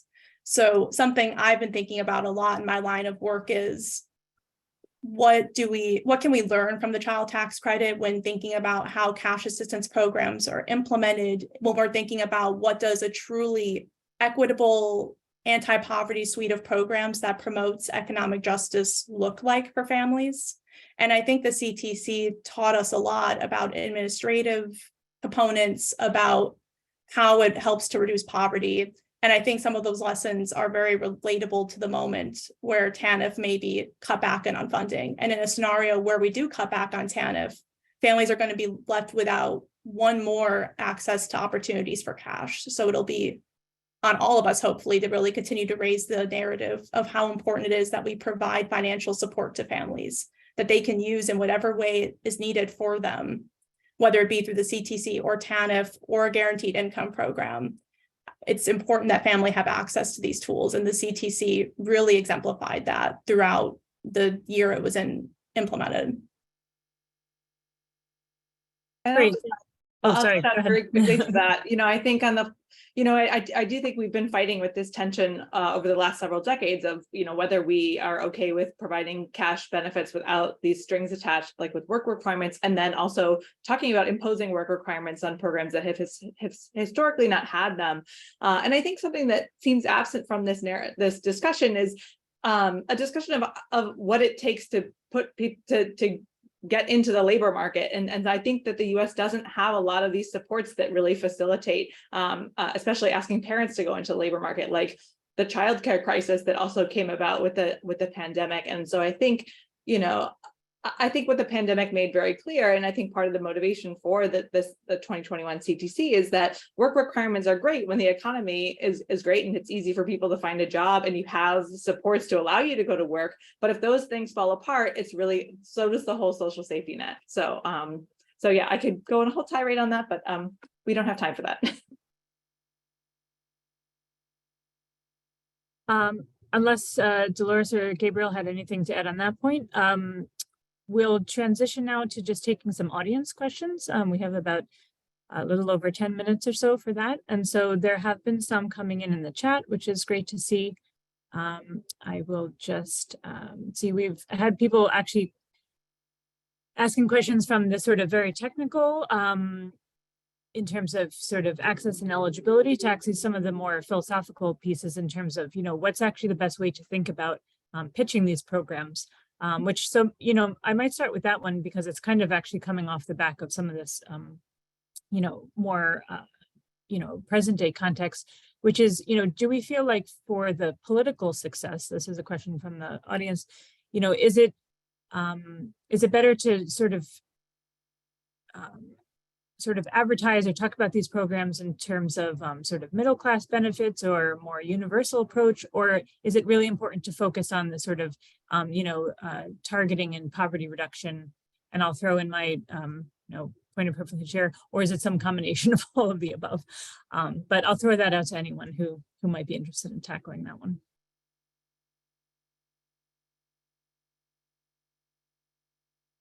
I don't know what would make any of these programs more palatable to people that don't like them in the first place. That's not my area of expertise. But I think that they are really important technical policy design issues as well as social issues that need to be considered. I'm going back to the remarks of the president of the foundation in the beginning, with passion, but also leading with reason, logic. I don't remember the exact expression that he used. And I think that some of the things that seem appealing, although that's not necessarily the only way I like to talk about children, is that children are an investment in the future. And with some programs now, more evidence on the CTC, of course, because of the expansion, but with the EITC, going back to Hillary's research and others' research, we have such evidence of improvement in health outcomes, participation in the welfare system, child welfare system outcomes, education, I mean, you name it. We have very strong causal evidence that the EITC in the long run is going to pay out.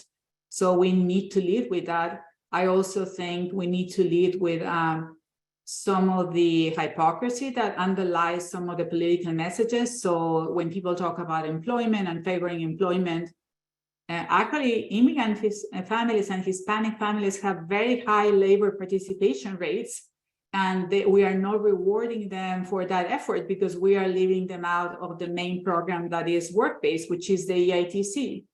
So I think that we have to call out some of those contradictions in the way that people want to express their messages about whether they support programs or not. And again, I don't have any answers in terms of what can make these programs acceptable for some people. But one thing I recognize as a person that is focused on racial and ethnic equity, and I have done that for over 2 decades in my career, is that we are facing a moment where that seems to be more attractive to some people that were not necessarily on board until recently. But that doesn't mean that this can completely turn around and become another thing that is going to be even more of a reason to oppose those programs. And very specifically, we see such an anti-immigrant position from all sides of the political spectrum that naming the exclusion of children in immigrant families, even when 90% of them are citizens of the US, although I want to do it and responsibly in terms of the logic and the reason that we were talking about before, the evidence that we're talking about before, I need to do it as a researcher. I also recognize that it's probably not a winning proposition. So sorry, that's not an answer. That's just my frustration.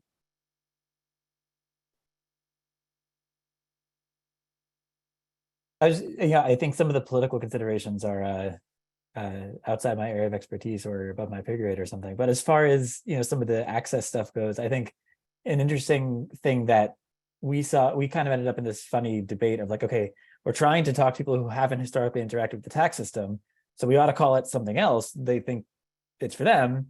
But then we got in a funny thing where people thought, oh, now I'm a non-filer who files, and that became its own whole problem. You had people telling us like, oh, I've done the non-filing. We're like, no, you were filing. That's filing a return.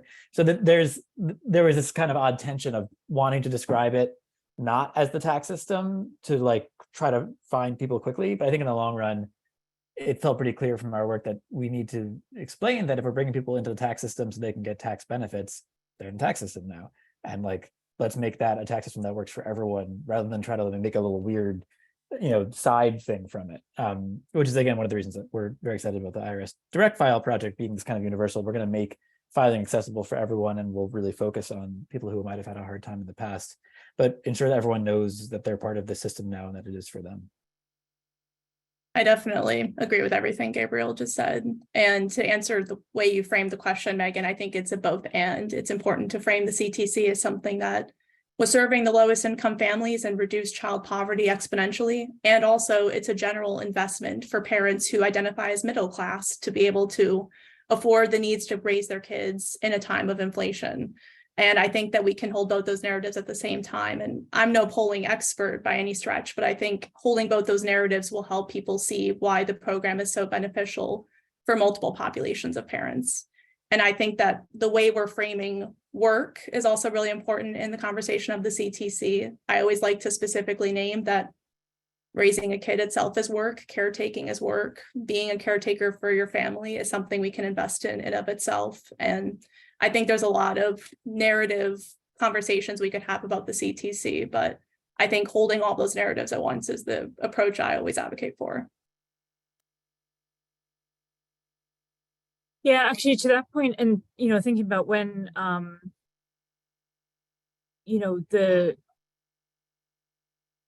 thinking about the difference in this program also required thinking differently about the body that was administering it, right? Because I think a lot of people had talked about during the second half of 2021 that the IRS can be a potentially intimidating force to interact with for families.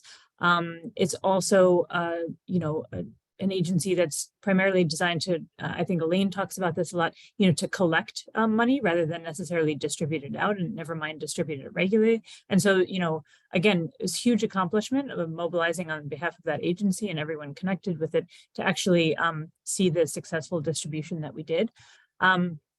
There's also something, we have a question actually about, the characterization of the child tax credit just in the name. That the payments have children in the name, and I believe that was showing up, in folks' direct debit too, to have the word child in it.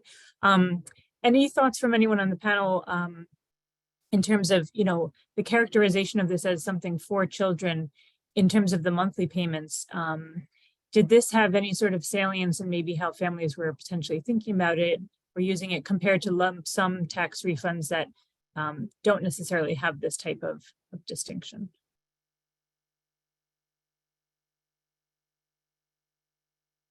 I'll maybe answer something related to that.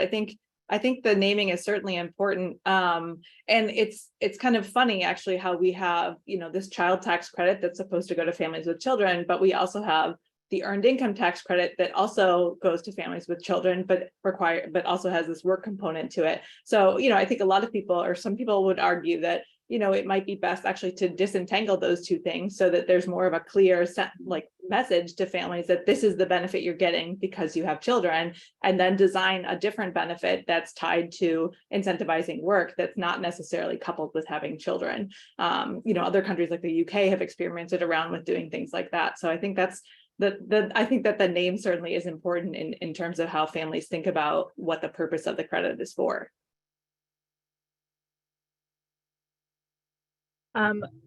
We have a question asking, which I know this has come up with many researchers who have thought about this for a number of years, the sort of pros and cons of having the IRS administer the child tax credit versus the Social Security Administration delivering a similar type of child benefit.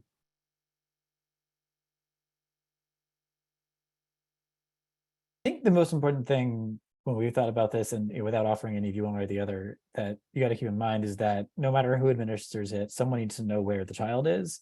And currently, no one exactly knows where the child is until someone tells them. And that remains the case whether it's Social Security or the IRS. Like, I think every so often you see a claim flying around, like, if only we weren't means testing this on income or something, it would be easy to automate all the payments. And that's not really true. You can't automate them if you don't know where the kids are. So like, the question isn't, I think the question is less like, which agency can do which part of administration, although that's certainly relevant. But there's a real question of like, which agency is going to like be able to quickly learn which kid belongs to which parent. And while the Social Security Administration knows that at birth, there's no guarantee that remains the case for any appreciable amount of time. So I do think many of the challenges would be the same at both agencies. That's not to give the decision one way or the other, but it is in some ways the same challenge. I agree with that point, and just say whichever agency does host the program needs the funding to do it adequately and equitably, and it's a huge undertaking regardless. And we saw that, like Gabriel said earlier, the IRS did a phenomenal job overall administering this program very quickly on a temporary basis. But there were still families who were left out and who are always going to be more disconnected from the tax code. And the same would be true of any agency. There's going to be some group that will be more disconnected from it. So just trying to be proactive about thinking which group will need that targeted outreach and ensuring the funding is there to do that, I think is the really important component, whoever is the one that's administering it. I think that there is probably an advantage to the IRS if you think about immigrant families and Hispanic families, and that is that, and obviously we need to do a much better job doing outreach so that families are informed of this. The IRS is very rigorous about the confidentiality of their data, and they do not share the data with other agencies. And I think that's very important to convey to families because many of them are reluctant to apply because of misinformation that applying for tax credits may have implications for example, being deemed a public charge, which jeopardizes your chances of being able to get a permanent residence card or eventually citizenship. And I think that in a very perverse way, but it's part of our system, so we need to think about this. People that are undocumented under immigration law can pay taxes and do pay taxes lawfully using an individual tax identification number. So if you want immigrants to feel more confident, more like they can participate in the systems that can benefit them and can benefit all of us, our tax system is much more conducive to making them feel welcome and able to do that than any other system that we have so far. And I think that we also have an enormous problem with data. The ITIN data are very problematic, and we have fewer people that are using ITINs, but it's also hard to say that because ITINs are not unique and they change over time. No, I don't even want to get into those issues, but if you think about the number of people that we presume are undocumented in this country, and you think about the number of people that have an ITIN or fill taxes with an ITIN, we have a discrepancy of like about 11 million people presumed undocumented. That's individuals, so that's obviously not households, but then you have about 2 million that use ITINs to file taxes, only 2 million. So we need to figure out who's the population, who has ITINs, who would be potentially incentivized to participate in the system if we were able to do outreach to them and explain that the tax system is relatively safe compared to other things that we have. Yes, thank you. And I think also, again, this is something that, Elaine has done a lot of thinking about and talking about, there's also something, to think about when something is run through the tax system in terms of interacting with other benefits. Obviously, it's not going to be taxed again, if it's already a tax credit. And so you don't want families who, are really benefiting from this type of, supplement to their incomes to sort of lose out in other ways. And so there's really, many layers of policy design questions actually just linked up in where this type of program might sit. So we're just at time. I'm actually just going to do a 30-second sort of round robin to just ask each panelist to say, either if, you could wave a magic wand and sort of ask for some more research or answers to a question that you don't yet know on, the child tax credit, what would you pick? Or just pick a piece of existing research that's out there that you'd love for people to never forget. So either or. Research you'd love to know, or what should people take away? I'll just make a plug that, I think we need more direct evidence on, it's still very early, but on how the credit actually impacted child outcomes. So I'll take any of them that I can get, but I think there's some really early work looking, like I mentioned before, on infant birth weight outcomes and child maltreatment. But I think to have like a better sense of the effectiveness of the CTC, we actually want to see other child development and education outcomes. So I'm eagerly awaiting those results. I'll go next. I would make an appeal to everyone doing research and also obviously implementing policy that we need to be very purposeful, deliberate, and also thoughtful about including equity questions from the start, both in terms of design of policies and implementation of policies. And it's not hard to do.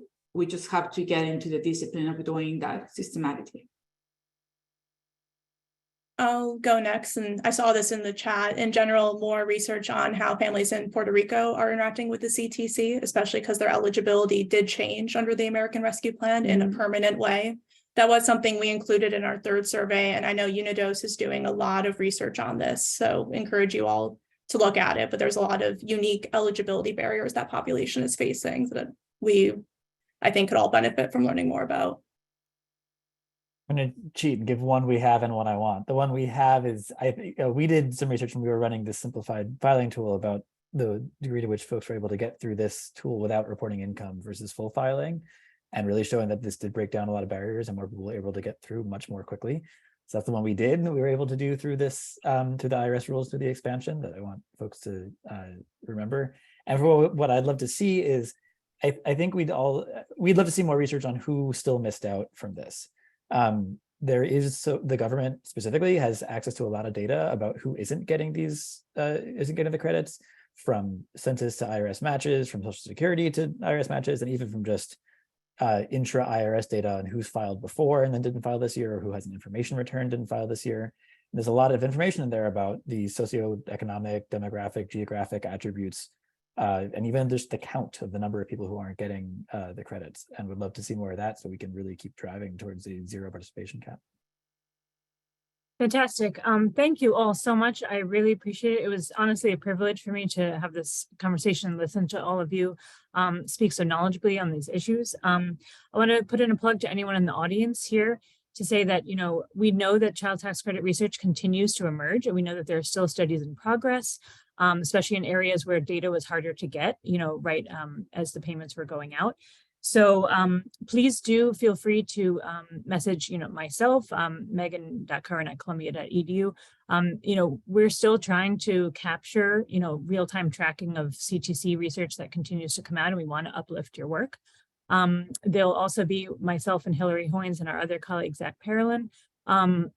We'll be helping lead a special issue with the annals on the child tax credit, and we'd love to keep on top of all the new research that's still coming out. So please do keep in touch with anyone on this webinar. And thank you again. That concludes our discussion here.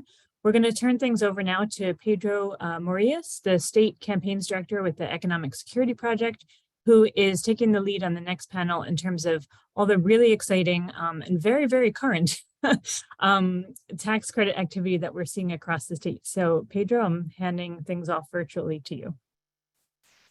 Thank you very much, Megan. Good to talk with you all. I feel like you all deserve a round of applause for that excellent panel discussion, something we miss in these Zoom calls, so you'll have to imagine it. Excellent work. My name is Pedro Morillas. I use he, him pronouns. I'm the State Campaigns Director for the Economic Security Project. ESP is an organization that works to ensure that every American has the freedom and stability to thrive. I want to say thanks one more time to the Urban Institute and the Berkeley Opportunity Lab for organizing this great discussion. And then a special thanks to all the panelists, who I'll invite you all to turn on your cameras now, who are going to join for this next discussion about what's happening on the ground in states, as was mentioned, in real time. So these days, if you're keeping up on the news, it can seem like nothing but bad news is coming out of our state legislatures. But as you've heard, there is at least one bright spot. The CTC has seen an unprecedented explosion in the number of states that are looking to expand it or create just CTCs out of whole cloth. And that also, in some cases, includes earned income tax credits as well. I brought a map that is kind of a good visualization of just how widespread this current round of state legislative sessions has been in terms of CTC and EITC expansion and creation attempts. I'll leave it up so folks can decipher it, and I'm sure the organizers would be happy to share the map afterward. But by our count, which is actually harder than it might seem to keep an accurate count, 29 states are creating or expanding a CTC, an EITC, or both. So far, at least 8 have successfully done that. It was 7 as of yesterday, and then the Minnesota State Legislature adjourned and passed a budget that created a quite generous CTC, which is not reflected on this map. So things are moving quite quickly. And all of that work is in no small part thanks to the tireless efforts of the organizations on the ground who have made these policies a priority.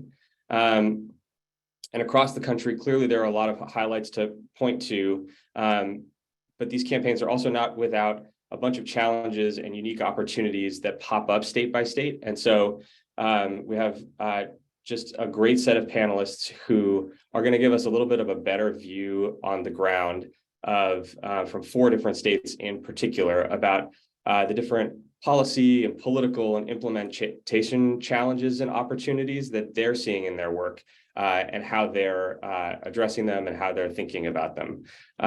So I'm so glad to introduce the following panelists. Alyssa Anderson is the Senior Policy Fellow at the California Budget and Policy Center. Rebecca Firestone, the Executive Director of Nebraska's Open Sky Institute. Vermont State Representative Emily Kornheiser, and Erica Williams, the Executive Director for the DC Fiscal Policy Institute. I'm going to let each of the panelists do a little bit of a longer intro, but I'll sneak in the same question for each of you that I'm hoping you can sort of give an answer to as part of your introduction. But given the functionally infinite number of issues that you could be working on in your state, why has the CTC kind of popped up as such a high priority for you right now in the context of the folks that you're looking to serve and the unique needs on the ground that you're facing in your state? Why don't we start with Representative Kornheiser? Hi, thank you. It is so incredible to be here and to listen to the previous panelists dive deep on the research here. I have lots of new thoughts that I didn't even come into the conversation with. So I'm from Vermont, which is the state that, hosts Bernie Sanders, but also a state with a Republican governor who is the most popular governor in the country. We have a majority of Democrats in the House and the Senate, but we don't have necessarily broad agreement between the branches of government. And it creates an interesting policy environment where we sometimes look for common ground and sometimes really fight things out quite bloody. We are also the oldest state in the country. Sometimes Maine is, sometimes we are. We sort of fight back and forth on it. But it is a state that is dominated by baby boomers, both in jobs and in retirement, and has really quite few young people and people with young families. And in our conversations about that over the last number of years, that includes a focus on sort of where wealth is held in our state and where it isn't held. There's a lot of implications for sort of the cost to folks who might be starting families now, which is quite different from the ongoing expenses of folks who have been living settled in Vermont for much longer. And we're also sort of a constant refrain across the political spectrum about our workforce shortage and the struggles of young people in Vermont and young families in Vermont in a state that is in some ways not designed for them. So over the last decade, we have had a lot of momentum around what it means to be a child in Vermont. We've had a lot of conversation around ACEs, adverse childhood experiences. We've had a lot of conversations around the first 5 years and the brain science and how important they are. And then as a party, we've talked a lot about what it means for folks to be able to make it work in their lives and what economic situations we need to have on the ground in order for Vermonters to actually like build families, make their lives work, all of that. And so that was sort of the pressure cooker that we were entering the pandemic years in. We are also a state that had really some of the lightest impacts from the pandemic, I think, in the country, partly just because we're so rural, we're so white, and we also really like following rules a lot. Like New Englanders love their rules. And so because we had so few impacts from the pandemic, and we had still like this really incredible amount of federal infusion of cash, and then sort of the ride-along benefits of having all of that federal infusion of cash into state revenues, we were able to, I think, learn some of the lessons of the pandemic and sort of reflect what we'd learned from federal policy a lot quicker because we were in less of a state of emergency than I think a lot of other states. And so that's sort of where we were coming from. We knew that with the level of revenues that we were coming in, likely we would want to make some tax cuts somewhere. And so making the tax cuts in like the most progressive way possible. We really pride ourselves on sort of small p progressive tax system in Vermont, and we have one. Making ones that have an impact, making a benefit that has an impact for families with young children, because we all want more young children, and we know that's the population in our state that's struggling the most to make it work. And, you know, I think you can see sort of broad agreement in a rural state about something that's simple, and tax credits are simple and understandable. And as a previous panelist said, really help build trust in government. And those are really all like sort of key core Vermont values. The last, you know, our tax credit, just like logistically, is $1,000. It's refundable. It's for families with children 5 years and under. And it starts scaling back at $125,000 a year of income. We made some more changes to it this year that I can talk about later. But that's sort of the basic outline of it. It feels incredibly successful. We've already sort of had our first tax filing year where we've seen returns from that. And I'm excited to hear more about what other folks are doing in other states on this. Thanks. Yeah, absolutely. Thank you. Yeah, really exciting win last session, and even more from this session that we'll dig into, especially as we start to talk about the different policy designs state by state. I'm not doing this in any particular order, but why don't we go next to Erica to talk a little bit about DC. Sure. Thanks, Pedro, and great to be here with everybody. So just to say a little bit more about DC Fiscal Policy Institute, we're a nonprofit research organization here in the district that is working to shape racially just tax, budget, and policy decisions to advance an anti-racist, equitable future. And when we're thinking about tax and budget policy, we really think about it as a powerful tool for ensuring that every person that lives in this city has the nurture, sustenance, and safety that we think every human inherently deserves. We want to create a DC where everybody actually can live to their fullest. And I think we have a lot of Black and Brown residents in the district that are not in position to do that.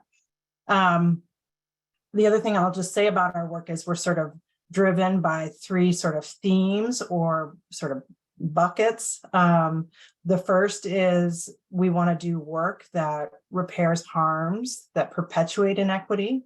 So addressing policies that stifle the economic, social, and political power of Black and Brown residents, and redistributing resources to the extent we can to historically excluded residents. We want to build strong foundations of equity. So that means fortifying existing programs, but also advancing new programs that can establish sort of guarantees for what we might think of as a liberation economy. And then 3, realizing a future of shared abundance. So we know we are a resource-rich environment here in DC, and we want to be able to shape a tax code that both is racially equitable in its design, in terms of who it taxes and how much and all of those things, but also in terms of the investments that it affords us, the public investments that it affords us. So we have really focused our work in that way, and there are a lot of really good steps that the district has taken that fall across those 3 buckets. We moved a tax package in 2021 that helped us afford massive expansion of our earned income tax credit. It's going to reach 100% of the federal credit by tax year 2026. This is super exciting. That's going to be, that's all begun to be paid out monthly as it expands. We also followed up on that with an extension of our earned income tax credit to folks who file their taxes with an ITIN, an individual taxpayer identification number, to try and get the credit to undocumented workers who shouldn't be left out. We believe that economic security is for everybody, no excuses, no exceptions. And we help to sort of shape some legislation that attempts to do what DC can do to make sure that those monthly payments of the EITC aren't harming people's ability to access other public benefits. But we know that the magnitude of racial inequity in the district requires a lot more be done to shore up the cash resources of Black and Brown families, to end poverty, and to achieve some of those goals that I kind of laid out before. I mean, we are a city of extremes here, right? So we have the highest Black-white unemployment ratio. It's about 7 to 1 here in the district. Black unemployment is still 10% here in DC. That is a recession. We have Black households with just 1/3 of the income of white households. White households have about 81 times the wealth of Black households in the district, way bigger gap than nationally. And we have more than 1/3 of Black children in the district living below the federal poverty line, while 99% of white children live above the poverty line. So these are pretty big extremes. And when we're thinking about what we can do about some of those extremes, we really thought a child tax credit is a very key and logical next step for pushing back against extreme racial inequity in DC, for taking aim at child poverty, in particular Black child poverty, and to really build on the efforts that have already been made with the earned income tax credit to really guarantee income for families raising kids who are struggling to live in DC, whether they are poor families or just folks with moderate incomes that have a hard time paying for all the really expensive things here in DC.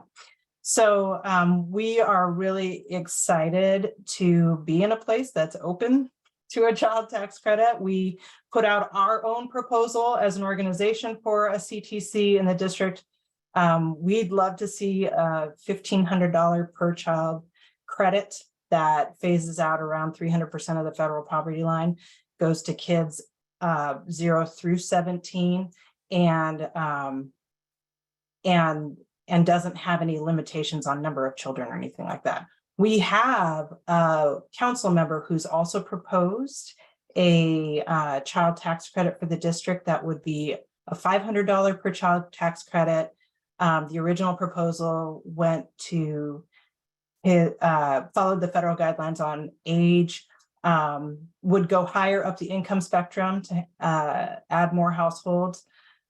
And we're really excited to have basically a champion on our council that's also looking at a similar credit. And he was able to get 8 co-sponsors on his bill out of our 13 council members, or 13-person council. So it bodes well if our revenue situation were better I would be even more confident, but I'm happy to talk a little bit more about how we think we might be able to pay for it. But we're really excited to be in this position and do think that a child tax credit could go a long way to addressing all of the many extreme issues of racial inequity that we have here in the district. Oh, we're going to get into the how will we pay for it question, Erica. And DC definitely is full of opportunity on the CTC and on tax credits and cash in general. I think the interesting thing about this moment is that it is definitely more than just blue states where there's an opportunity on this policy right now. And as evidenced by that, we have an advocate on the ground in Nebraska who can talk about their efforts in a little bit more detail. But I'll turn it over to you, Rebecca, to tell us how things are going in the great state of Nebraska. Thanks so much, Pedro. And thank you so much to the organizers for the opportunity to be a part of this panel. It's been a really rich discussion. Yeah, I'm really honored to be a part of it. So I work with Open Sky Policy Institute, and we are a fiscal policy research organization that focuses on tax and budget policy for the state of Nebraska. We're based in Lincoln, Nebraska, in the heart of the Great Plains. And our mission is to focus on tax and budget policy for the state of Nebraska that works on improving opportunities for all Nebraskans, and particularly to make sure that the issues and concerns of low and middle income Nebraskans are incorporated into decision-making around tax policy in Nebraska. So we got into considering a child tax credit just this year, and thanks to the support of the Economic Security Project, colleagues at the Columbia Center on Poverty and Social Policy, as well as dear friends at the Institute for Taxation and Economic Policy, were able to design and introduce a child tax credit. That was a new policy this year, and some of the reasons that we wanted to work with colleagues and partners in here in Nebraska to do this is that we, like many other states, were sitting on a very large budget surplus thanks to the infusion of federal dollars through COVID federal fiscal stimulus that has made its way into the state. So states are sitting on a lot of cash, and we have been working with partners to try to identify a counter to some very regressive income tax cuts that a number of conservative states and some other states have also been considering as a way to give some of that money back to the people of the state. So we are coming off of an introduction of some regressive tax cuts last year, expecting more of it to come in this year. And we wanted to be able to shape a narrative and have a policy option that was really focused on the needs of low and middle income Nebraskans. And I want to pause for a moment and give you a sense of the political context of Nebraska, because we are truly unique in the country, and that we have a nonpartisan unicameral. So there's only one body in the legislature, and it is ostensibly nonpartisan. That said, we do have a Republican supermajority that works behind the scenes to influence policy decisions, but each legislator in the legislature is a party of one. So that gave us some opportunities to think about how do we craft a proposal that is going to be relevant to legislators across the political aisle. And in Nebraska, the messaging, and I think the focus on a lot of our policy design, was on this issue of workforce development and the fact that we have, like many other states, we have very expensive childcare and evidence that it is pushing some people out of the workforce. So we have a lot of policy conversations in Nebraska about workforce development and how do we deal with already high rates of labor force participation, one of the lowest unemployment rates in the country, and expensive childcare and concerns about people leaving the state. So we need policy options that are going to be supporting young working families so that they can stay in the state in order to thrive. And so that led us to a CTC proposal That is a $1,000 tax credit that goes to families with children up to the age of 18, and an income threshold that phases out at $110,000 for married filing jointly. And the intention here was to get to something that was relatively universal and broad-based. And so with modeling from ITEB, we were able to determine that this particular policy proposal would reach about 80% of kids in the state. And that way we could say that this was something that was going to be reaching middle income households, not just low income households. Because if we were to focus on saying that this is a poverty reduction approach, we would actually lose some of the Republican senators that we need to be working with. So we have introduced this policy proposal, managed to get it prioritized by a really fantastic advocate within the legislature, got some broad-based support for the particular policy proposal, including from the Catholic Conference and some Republican senators who are interested in a time and space where there is a lot of interest in some of the red states in reducing access to abortion. There are beginning to be policy conversations about how do we identify policies that will support families. And I know that it may be a little hard and uncomfortable for some of the folks on this panel, but those are the types of conversations that we need to be thinking about when we are trying to craft a bipartisan policy proposal that's going to work in a state like Nebraska. So we were really happy to have the Catholic Conference in support of this particular policy proposal because of the fact that it was supporting working families. At this point in time in the legislature, although we have a lot of interest in the particular policy proposal, the regressive tax cuts we're expecting them to go through, and they are being tacked on with a child care tax credit that is a bit smaller in price tag and goes along nicely with their regressive income tax cuts so that the proponents of those tax cuts can say that there's something for everyone within the income tax proposal that they are working on passing right now. We knew when we introduced a child tax credit proposal that we were going to need to be in it for the long haul. So we've actually gotten much further in the introduction of the policy proposal this year than I think we were actually expecting, and we're expecting to continue working at it in the Nebraska legislature for a few more years. And with that, I will wrap up, and I'm happy to talk more about some of the design principles as we get into that conversation, Pedro. Thank you. Absolutely. Yeah, thanks, Rebecca. Yeah, it's a super interesting kind of point in the conversation, just the beginning, like Rebecca mentioned, in Nebraska. But I think they did an amazing job and ended up getting this to be a much bigger, more robust part of the discussion than I think we had initially expected it to be in this first year. So now, last but not least, we'll go across the country, all the way across the country instead of halfway, to California, to a place where the discussion is in a very different place. And these policies have been in place for a while, and folks are doing some really amazing work, in particular on the implementation and making sure this money gets moved out in the most effective and efficient way.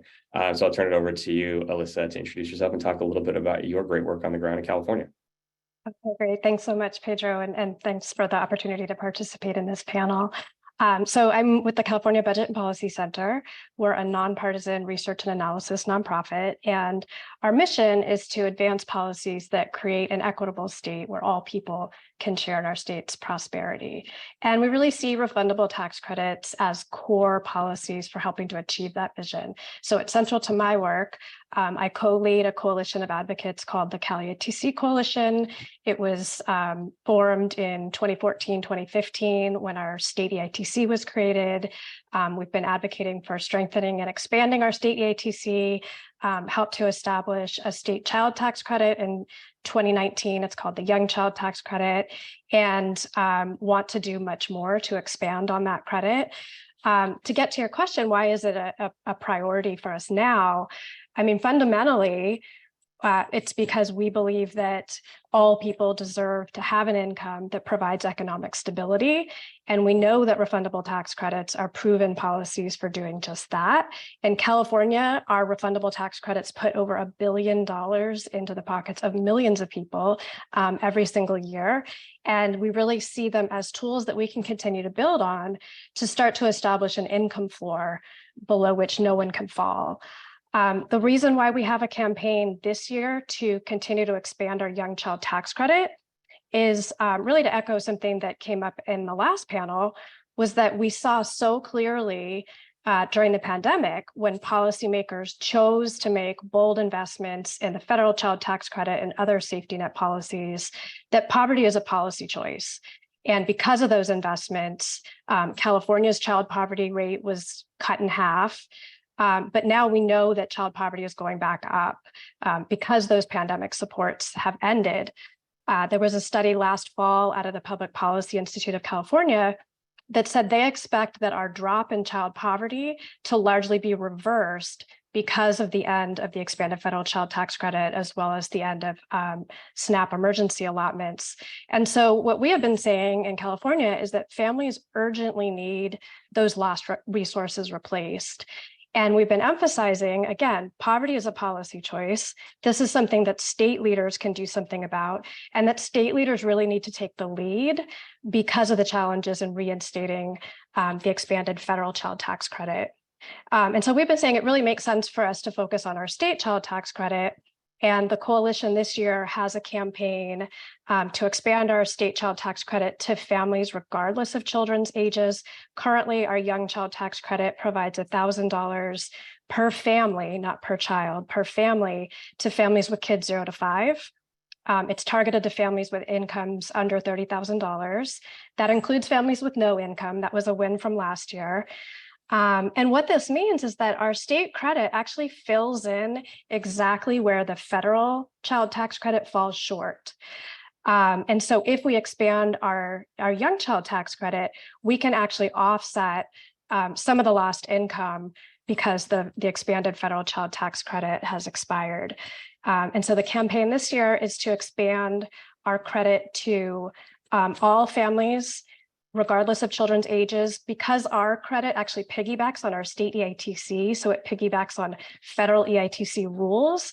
Expanding it to all families with kids would mean extending it to families with school-age children 6 to 17, as well as students 18 to 23, and children of any age who are permanently and totally disabled. So when we expand the state CTC in this way, we'll actually be we'll be broader. We'll be reaching families with children that are not actually included in the federal child tax credit. So we're going a little bit beyond what the federal child tax credit does. And then I think the next step for the coalition after that would be to provide the credit per child, because I think we're the only state that has a child tax credit that's per family rather than per child. So that's a little bit about where we're headed. Thanks so much. And thanks again to all of you for taking the time to be here today. So there are a ton of weeds that we can get into. And I had a bunch of prepped questions, but I think there's actually some good ones coming from the audience already that I want to get into. So the first question comes from Alyssa Minoff. And Alyssa asks, could the speakers talk through how fully refundable state CTCs impact people's eligibility for public benefits? I want to talk about refundability, but also since we have both someone from Vermont and DC, the first two states to take a look at periodic and or monthly payments of these tax credits, that also has an impact on public benefits that these folks have given a lot of thought to. So I figured that's a good place to kind of dive in, especially since the previous panel really kind of poked at that here and there. So Erica, you want to start, and then Representative Kornheiser or anyone else can sort of piggyback, and because I think, Erica, you've probably spent the most time of anyone at this point digging into this for DC anyway. A lot of frustrating time. Yes, happy to. So yeah, well, first I'll just say, having a CTC would not necessarily impact receipt of federal benefits. It is the monthly payment that may cause trouble for folks receiving things like SNAP or Medicaid or other kinds of public benefits. So this was definitely a concern for us when we were expanding the EITC, both because we were expanding it to be much, much bigger and to be paid out monthly to folks who whose credit is above $1,200. So that is something that we are currently implementing, but we're also working kind of in parallel to try and do what we can to mitigate any impact on the receipt of public benefits. We moved last year legislation that would protect folks getting monthly payments of the earned income tax credit. All other tax credits aimed at low-income people, because we were thinking ahead about the child tax credit that we want to win, and monthly payments of from our guaranteed income pilots that are happening here in the district. So we moved legislation that would protect folks getting monthly payments from all of those different kinds of programs from any kind of risk of losing DC benefits, so things that we are paying for directly and administering, or federal benefits where we have the ability to control income eligibility determinations. So TANF is a great example of that. So we did successfully pass that legislation, but there's another step that we're working on right now, and our Department of Human Services is asking for an amendment to our state plan with for SNAP, the Supplemental Nutrition Assistance Program, through the Food and Nutrition Services at USDA.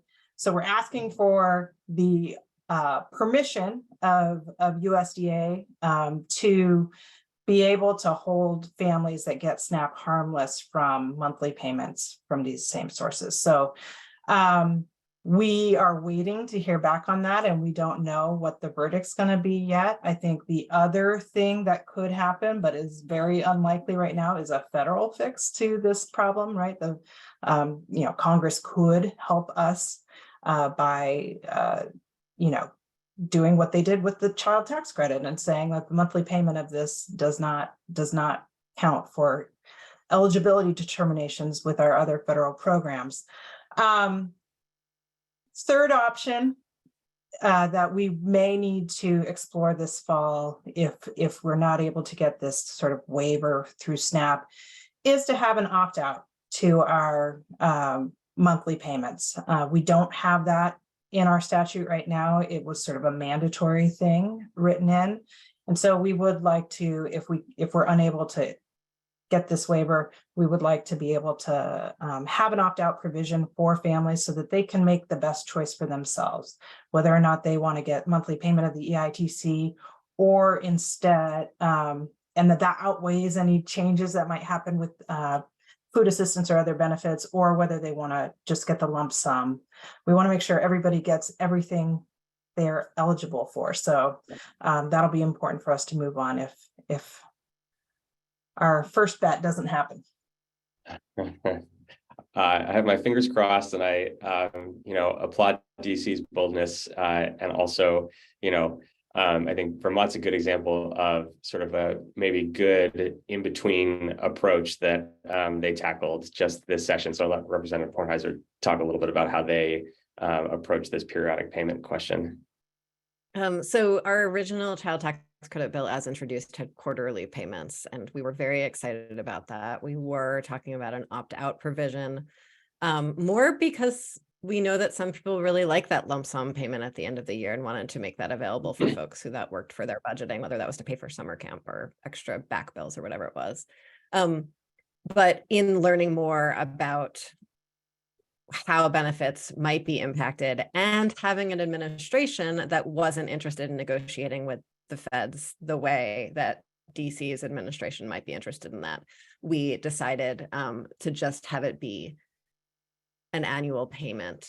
But this session, we added in a new provision that's essentially just a trigger mechanism that if the benefits provisions are clarified at the federal level, or, I guess if we negotiated our own state packages, then we would immediately move to developing a quarterly payment system. And we've used sort of that kind of mechanism in our statute a few other times before. Thanks. No, that's, super helpful insights from both of you. Alyssa or Rebecca, have you all touched this or started thinking about it at all and want to add anything in before we move on to the next one? I think wanted to step in on this because I think we spent a fair amount of time in the policy design thinking about monthly payments or an annual payment, and the existence of a really strong and growing body of evidence about the effects of the monthly payments is really important for us and helpful in terms of making a case for the child tax credit. So our inclination was to try to write legislation that would point us towards monthly payments. But there are some practical issues with whether or not our Department of Revenue would know how to actually administer monthly payments, and a concern that it would actually increase the administrative cost of the bill to ask a system that's not used to making monthly payments to figure out how to do that. We had some considerations about whether or not we could find a way to run it through the Department of Health and Human Services, because they are people who are used to administering cash to people who participate in safety net programs. But that also started to look more complicated. So ultimately, we decided to err on the side of not letting the perfect be the enemy of the good, and start off with an initial proposal that would go with annual payments on the assumption that we could sort of chip away at the proposal and try to get it over towards monthly payments once we got something established. Yeah, I think it's a good example of just how different every state is, especially their tax codes, and so it can get a little thorny. I know, Alyssa, you all have been poking at this with the Franchise Tax Board in California as well. So how's that going? Yeah, absolutely. So this has been an idea that's been talked about for many, many years.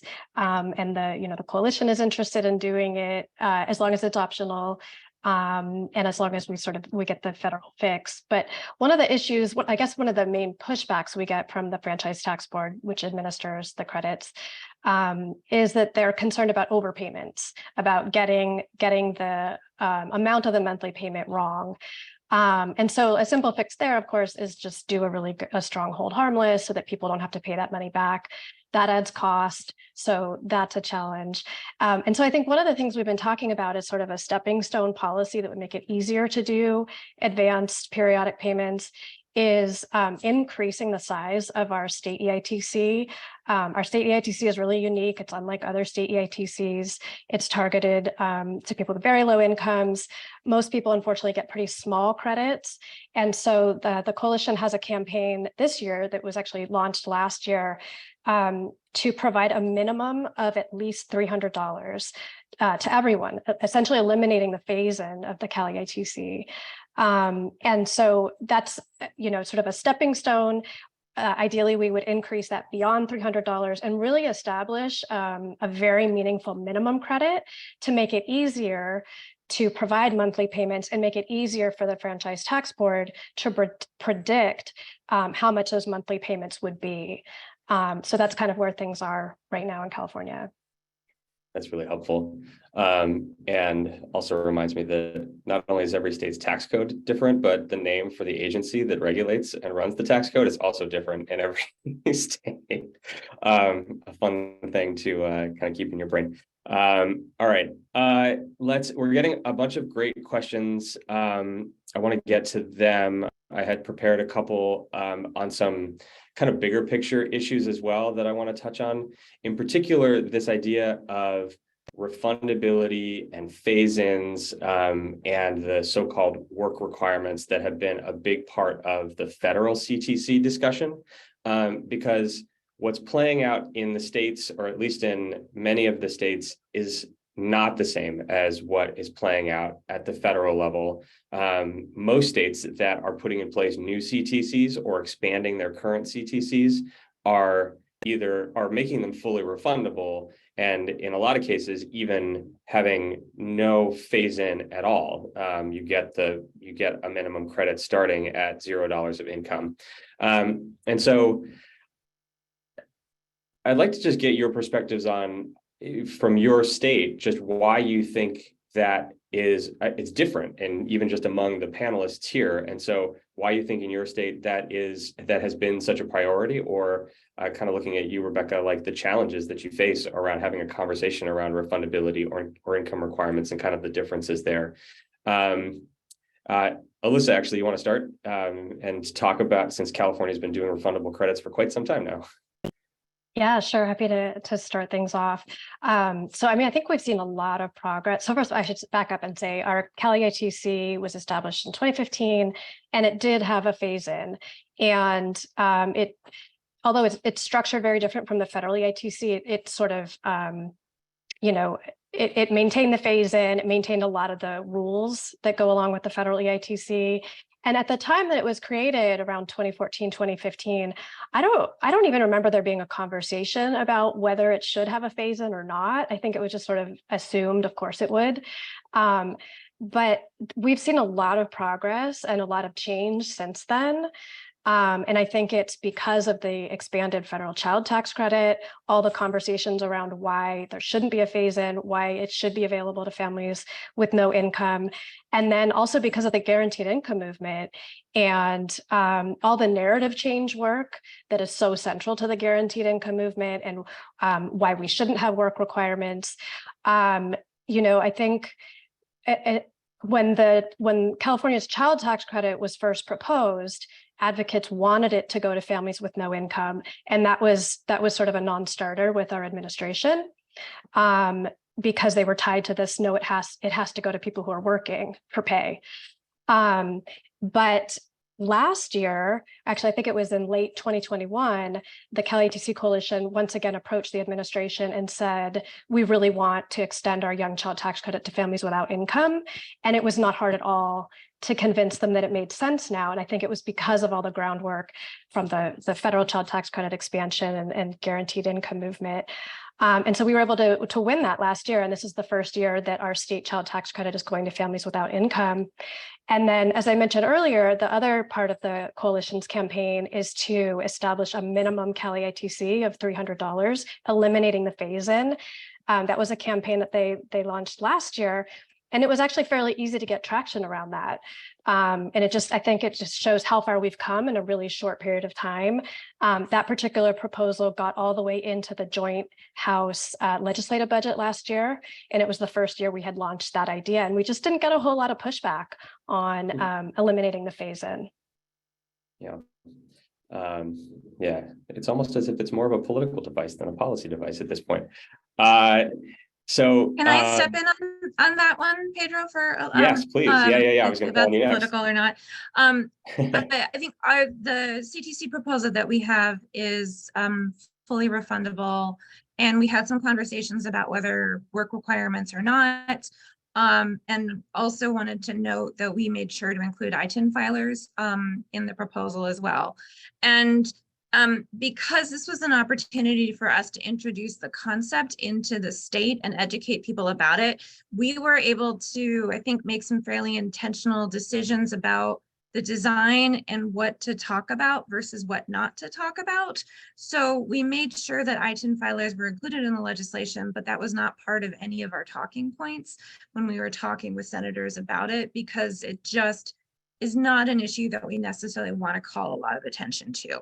And that's the same issue with the full refundability, that it's only legislators who have a lot of familiarity with tax credits and with full versus partially refundable who are really going to get caught up on that issue about, like, oh, well, why are you actually potentially giving this tax credit to families with no incomes? But we can counter that by saying, like, look, this is a broad-based tax credit. It's going to middle income families. It's going to families that are married filing jointly up to $110,000, and then with a phase out afterwards.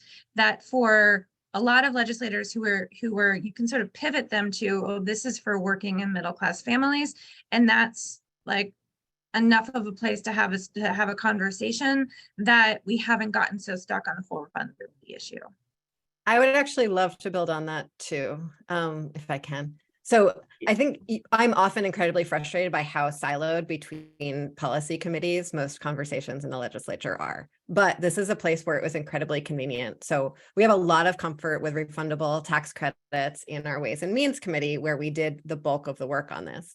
And so we said, of course, refundable, like that's how we actually have the tax code work the way we want. And we know this is about sort of relieving pressures on families.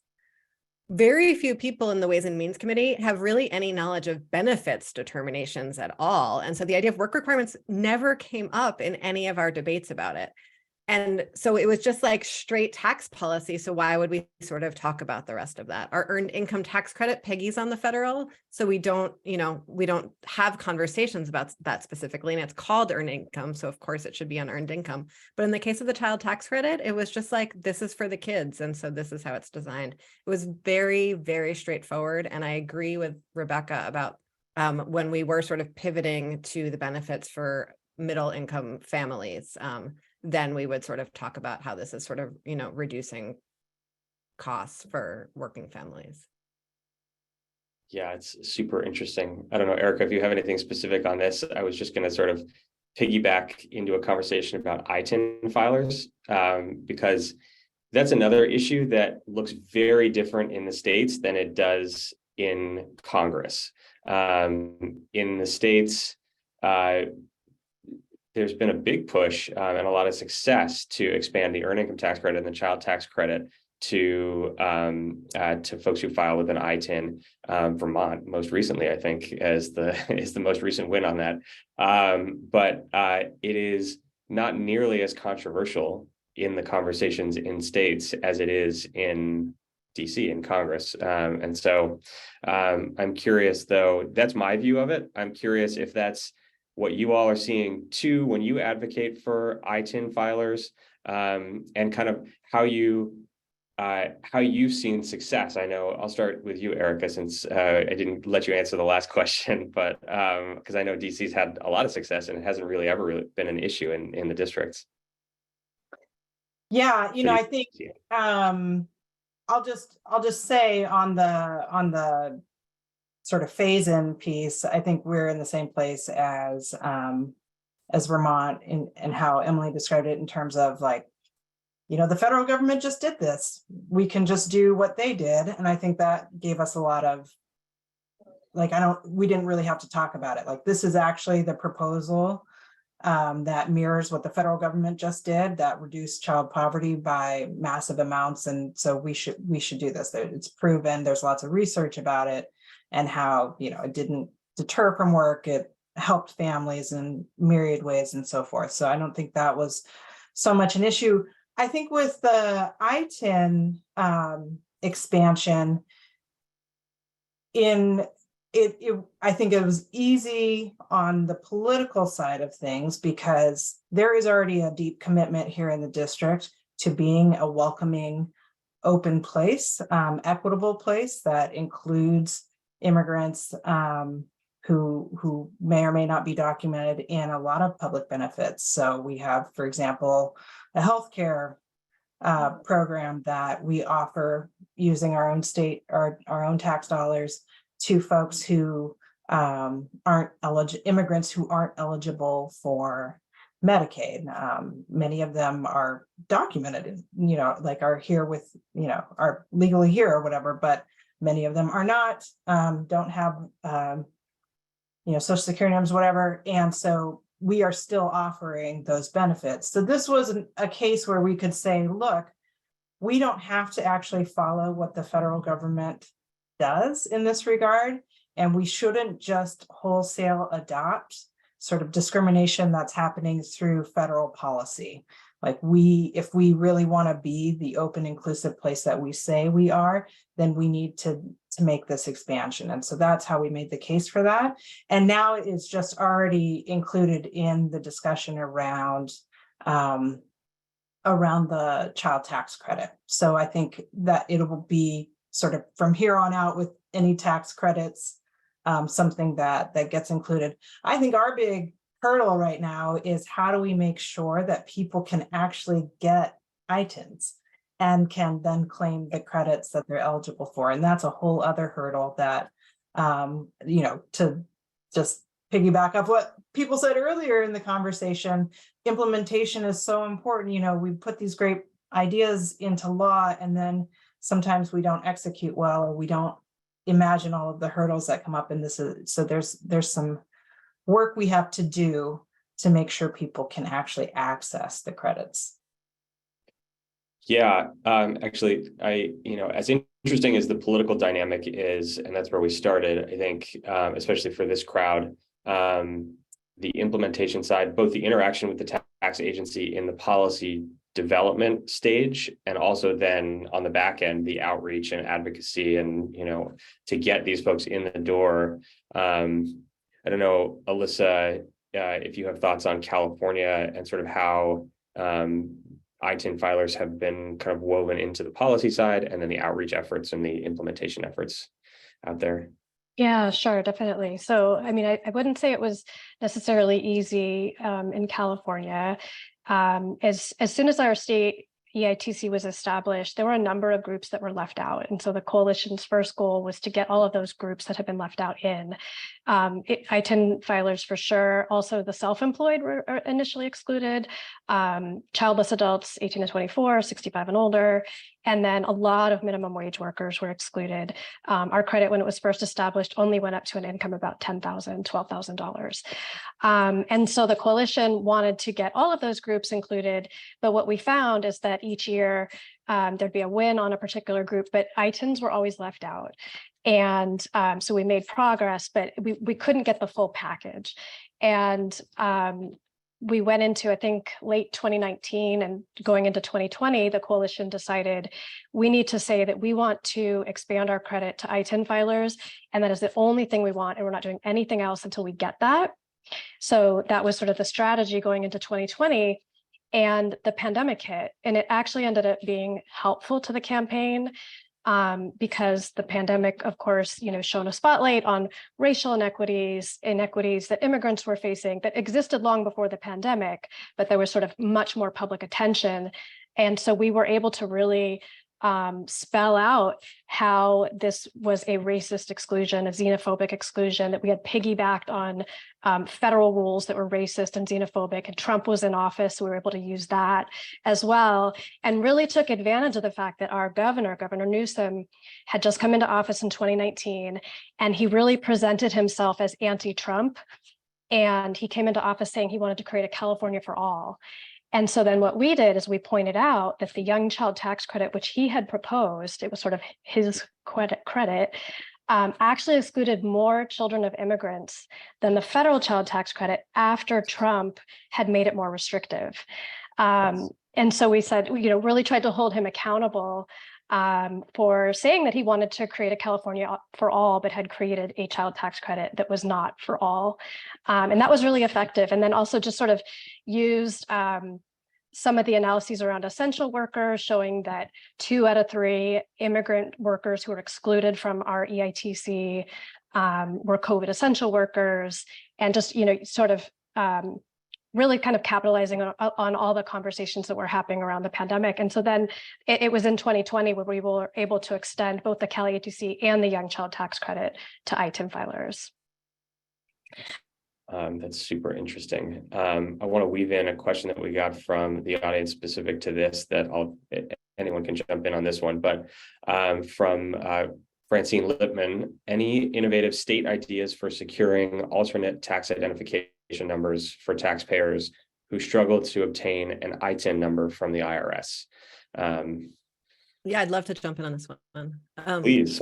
So, and I want to preface this by saying Vermont, in addition to being one of the oldest states in the country, is one of the whitest states in the country. So a lot of things that are divisive in other states are not divisive in Vermont because there aren't people to be divisive against, essentially, or with. And so, we don't have a big history of redlining because there was no one to redline because they never entered the state because we didn't invite them or they came in, it was, and so it like becomes, all of these conversations become a little bit different in Vermont, and we get to be very self-congratulatory about how open and welcoming and inviting we are without really quite the reality of that in a lot of ways.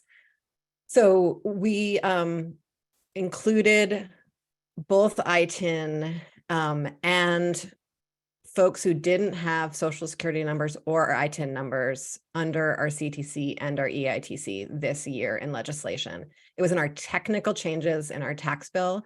It has a de minimis fiscal impact because, as I said, whitest state in the country.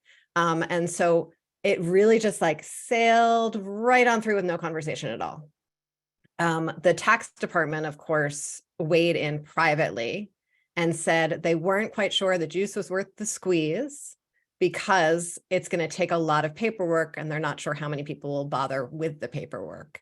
But they are tasked to create a form and to provide a form that enables folks without ITINs, without social security numbers, to file for earned income tax credits and child tax credits. And I absolutely believe that they're going to follow through on that.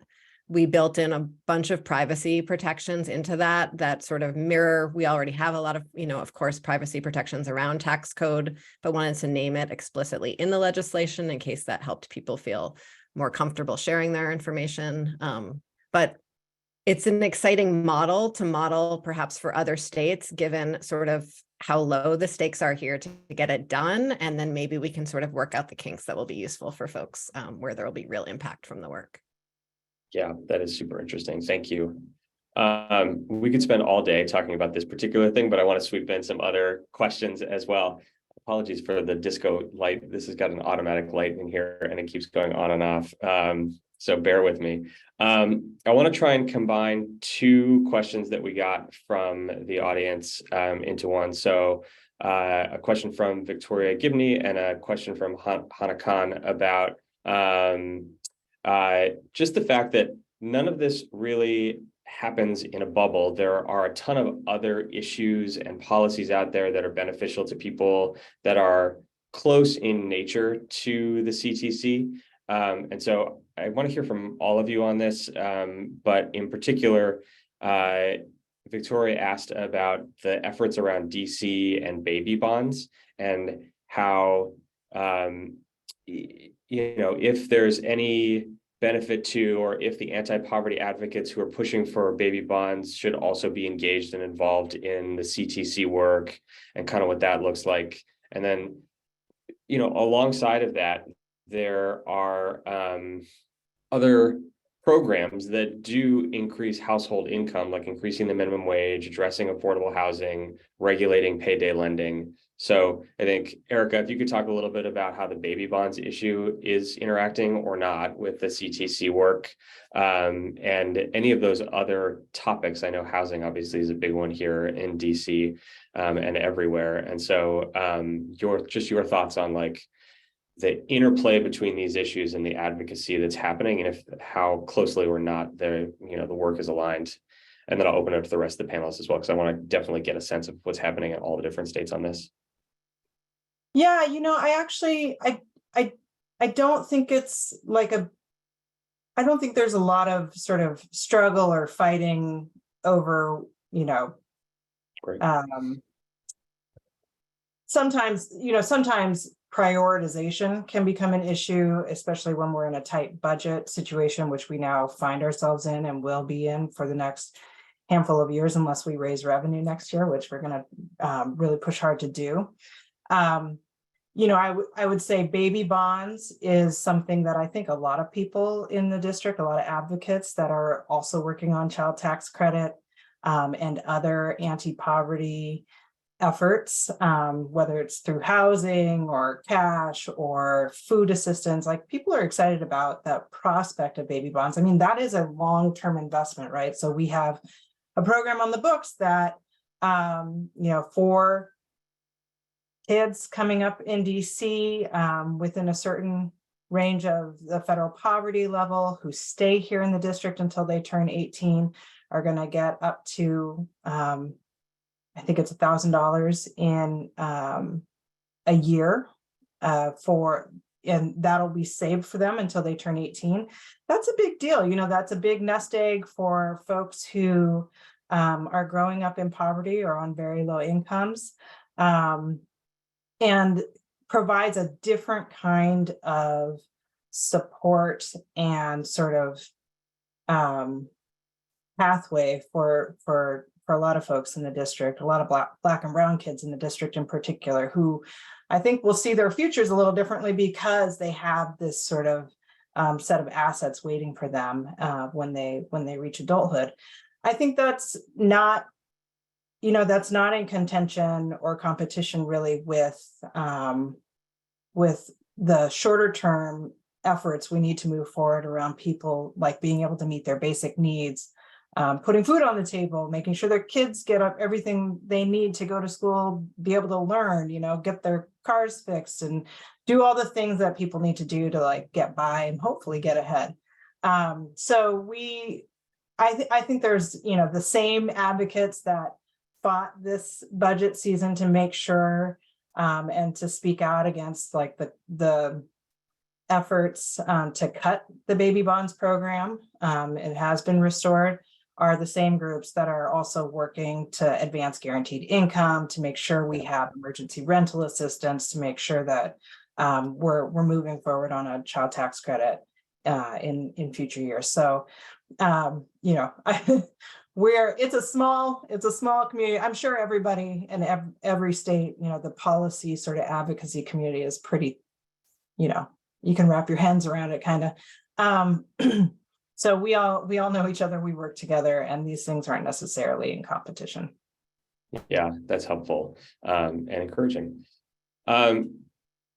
Rebecca, I know that it's not necessarily around baby bonds, but you mentioned in your opening remarks that there was sort of an effort around childcare alongside the effort around the CTC. I feel like this feels relevant to this question as well, of like, because it's kind of an example of how they were, well, I don't know, I'll let you talk about just how that sort of played out in the state and continues to play out in the state. And if you think there's any sort of like, I don't know, what your thoughts are moving forward on those two issues and how they interact with each other. Yeah, thanks, Pedro. I was sort of thinking about that issue. So we will likely be passing a modest childcare tax credit tomorrow that's within the package of the personal corporate income tax cuts that we'll be going through. And that childcare tax credit has a few different components of it, but there's one component that does provide a tax credit to families with childcare expenses of $1,000 or $2,000, or depending on how they qualify for it. Given the amount of the credit, it's only expected to go to maybe, I think, about 25,000 kids in the state. So it's relatively modest. And it's a start towards addressing the challenges with access to affordable quality childcare that we have in the state. But it's just one start. I do think there is a lot of space for more conversation between the very large early childhood community that we do have in the state of Nebraska and the policy community that works on economic issues, to think about where there are opportunities to forge a little more common ground. We've been, one of the questions asked, one of the folks asked questions about payday lending and minimum wage. And those are two issues that Nebraska's already taken to the ballot and won on. So we are in the process of raising our minimum wage to $15 an hour by 2026 and have caps on payday lending.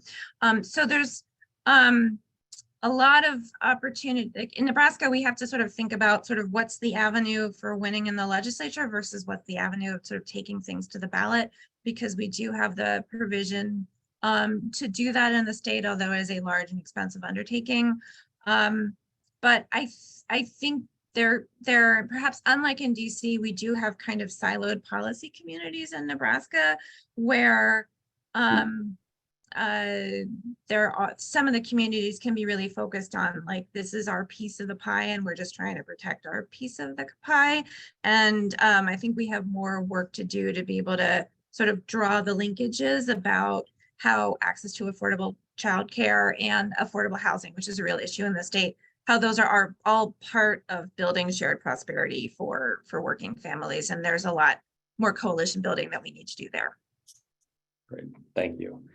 I just am being conscious of time. We have about 5 minutes left, and we've gotten a bunch of good questions from the audience, but I feel like we can't let this panel end without talking about evaluation metrics. So I'm curious, so a lot of these improvements have happened at the federal level, and the expansion of the CTC under the American Rescue Plan sort of set us up to gather a wealth of information. There's also been a lot of great work that's happened in the states to expand these things. I'm curious your thoughts on, like, if you had unlimited resources, if there was something that you would just is the top of your wish list to evaluate the impacts of your state level credits to help make the case for expanding them or making them or creating new ones. Alyssa, do you want to start on that and we can just bounce around? Sure, absolutely. Yeah, so if resources are really not an issue, I mean, I would say the thing that we always hear from policymakers is they want data at the local level.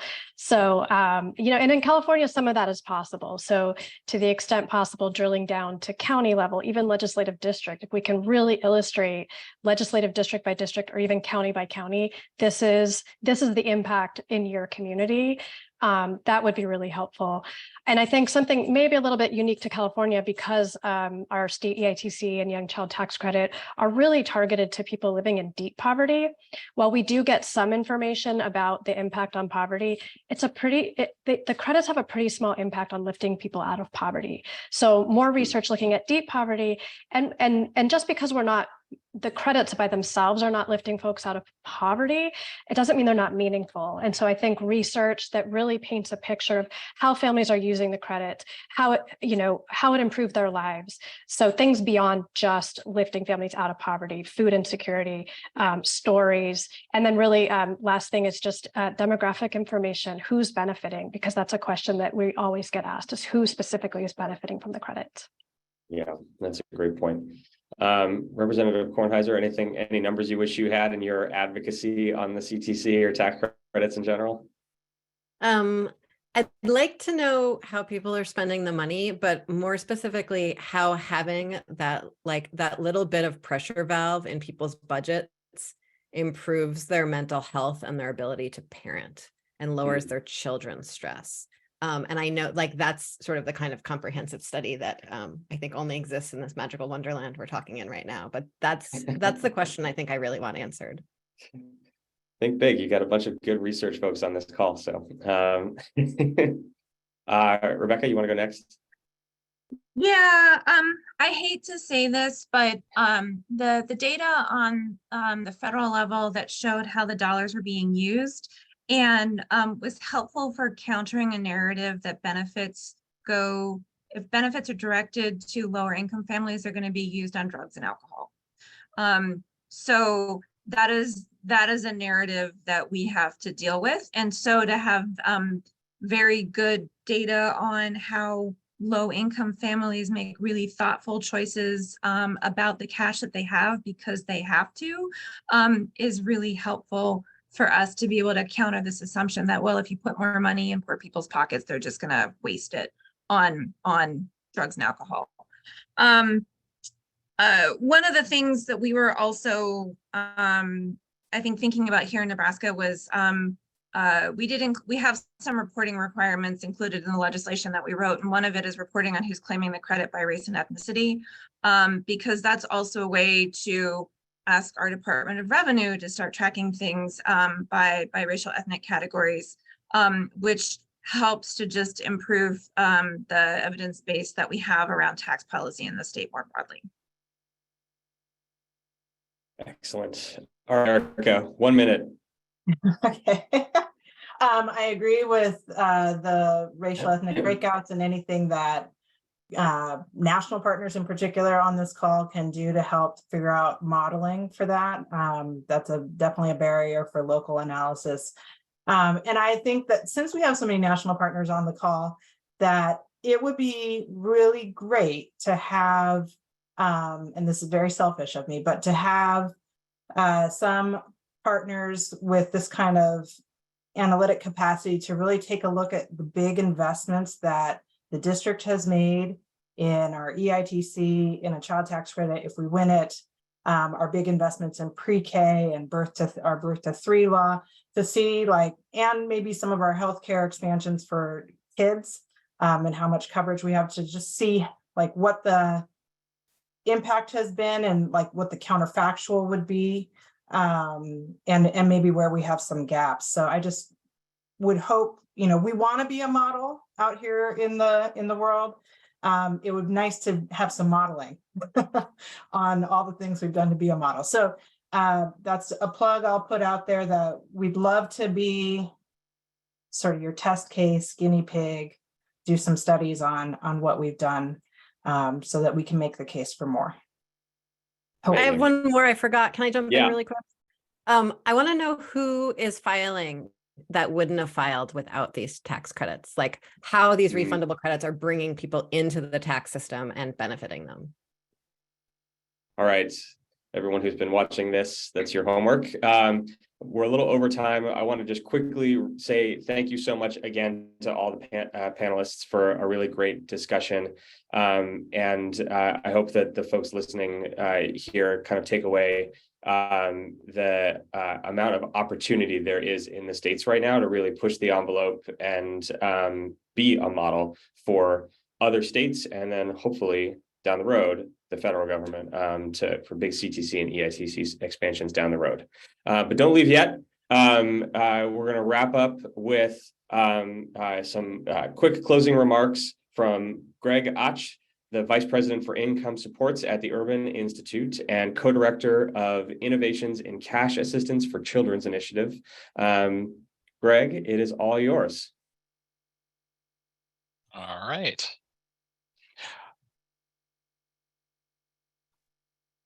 So, well, this has been quite the afternoon, and I'd like to take this opportunity to once again thank the Dora Stuke Foundation and the Annie Casey Foundation for supporting our work. I'd also like to thank all of today's speakers, our partners at OLAB in Berkeley, Urban's events team, and of course, you, our audience, for engaging with us. So I have the very straightforward task of taking 3 hours of very rich conversation and distilling it down to about a 2-minute summary, all while speaking very slowly and clearly. So let's see how it goes. Our first panel focused on what we learned from the expanded child tax credit in 2021. And I think our major findings are that it cut child poverty by over 40%. It reduced food insecurity. It reduced medical hardship. It had some evidence it improved mental health, and there were no apparent reductions in work.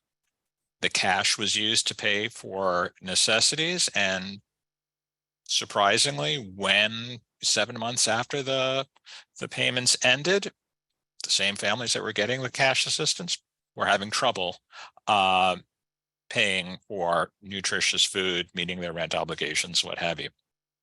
Also, the recipients of this, the expanded CTC, the monthly CTC, reported that they had a sense that the government cared about them, that they were seen, that that they were valued. And I think, in a historic moment where we have people feeling really estranged from their government, really estranged from each other, a program that generates this type of support and this type of response is something we really need to consider as part of sort of net potential as a basis to help us come more together as a nation.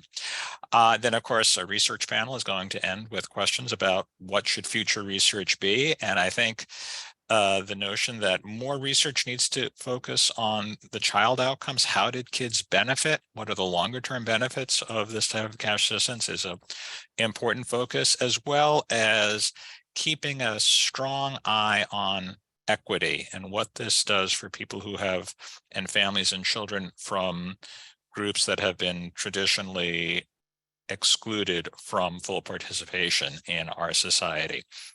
The second panel looked at what states are doing, especially where, right now it's going to be a little quiet for expansions, at least on the federal side. And 29 states are working on expanding their CTCs or EITCs. And that DC, when talking about its expansion of CTC, actually drilled down on equity. That is a tool for improving equity in the district. California focused on how much poverty was reduced by the federal infusions of cash, and now that's the state responsibility to try to keep poverty from going up. Vermont and Nebraska talked about how CTC is a support for young working families and how it's important as a workforce development tool for retaining folks in the state, younger families, to grow and stay. And that was how the CTC can be framed there. The states all seemed to raise the issue of the challenge of the interaction with federal assistance programs, and how that if state money was then being used to reduce federal benefits in programs like SNAP, the well-being of the most needy families may be undercut. And that is, in fact, a policy challenge. So we look forward to continuing our work under the Innovations in Cash Assistance for Children initiative, and to furthering our understanding of how to provide cash for kids and how that cash can support healthy child development. Please, if you have the time, take our survey. We can't offer an incentive for taking the survey other than our programming will continue to improve. Again, thanks for spending your time with us, and enjoy the rest of your Wednesday.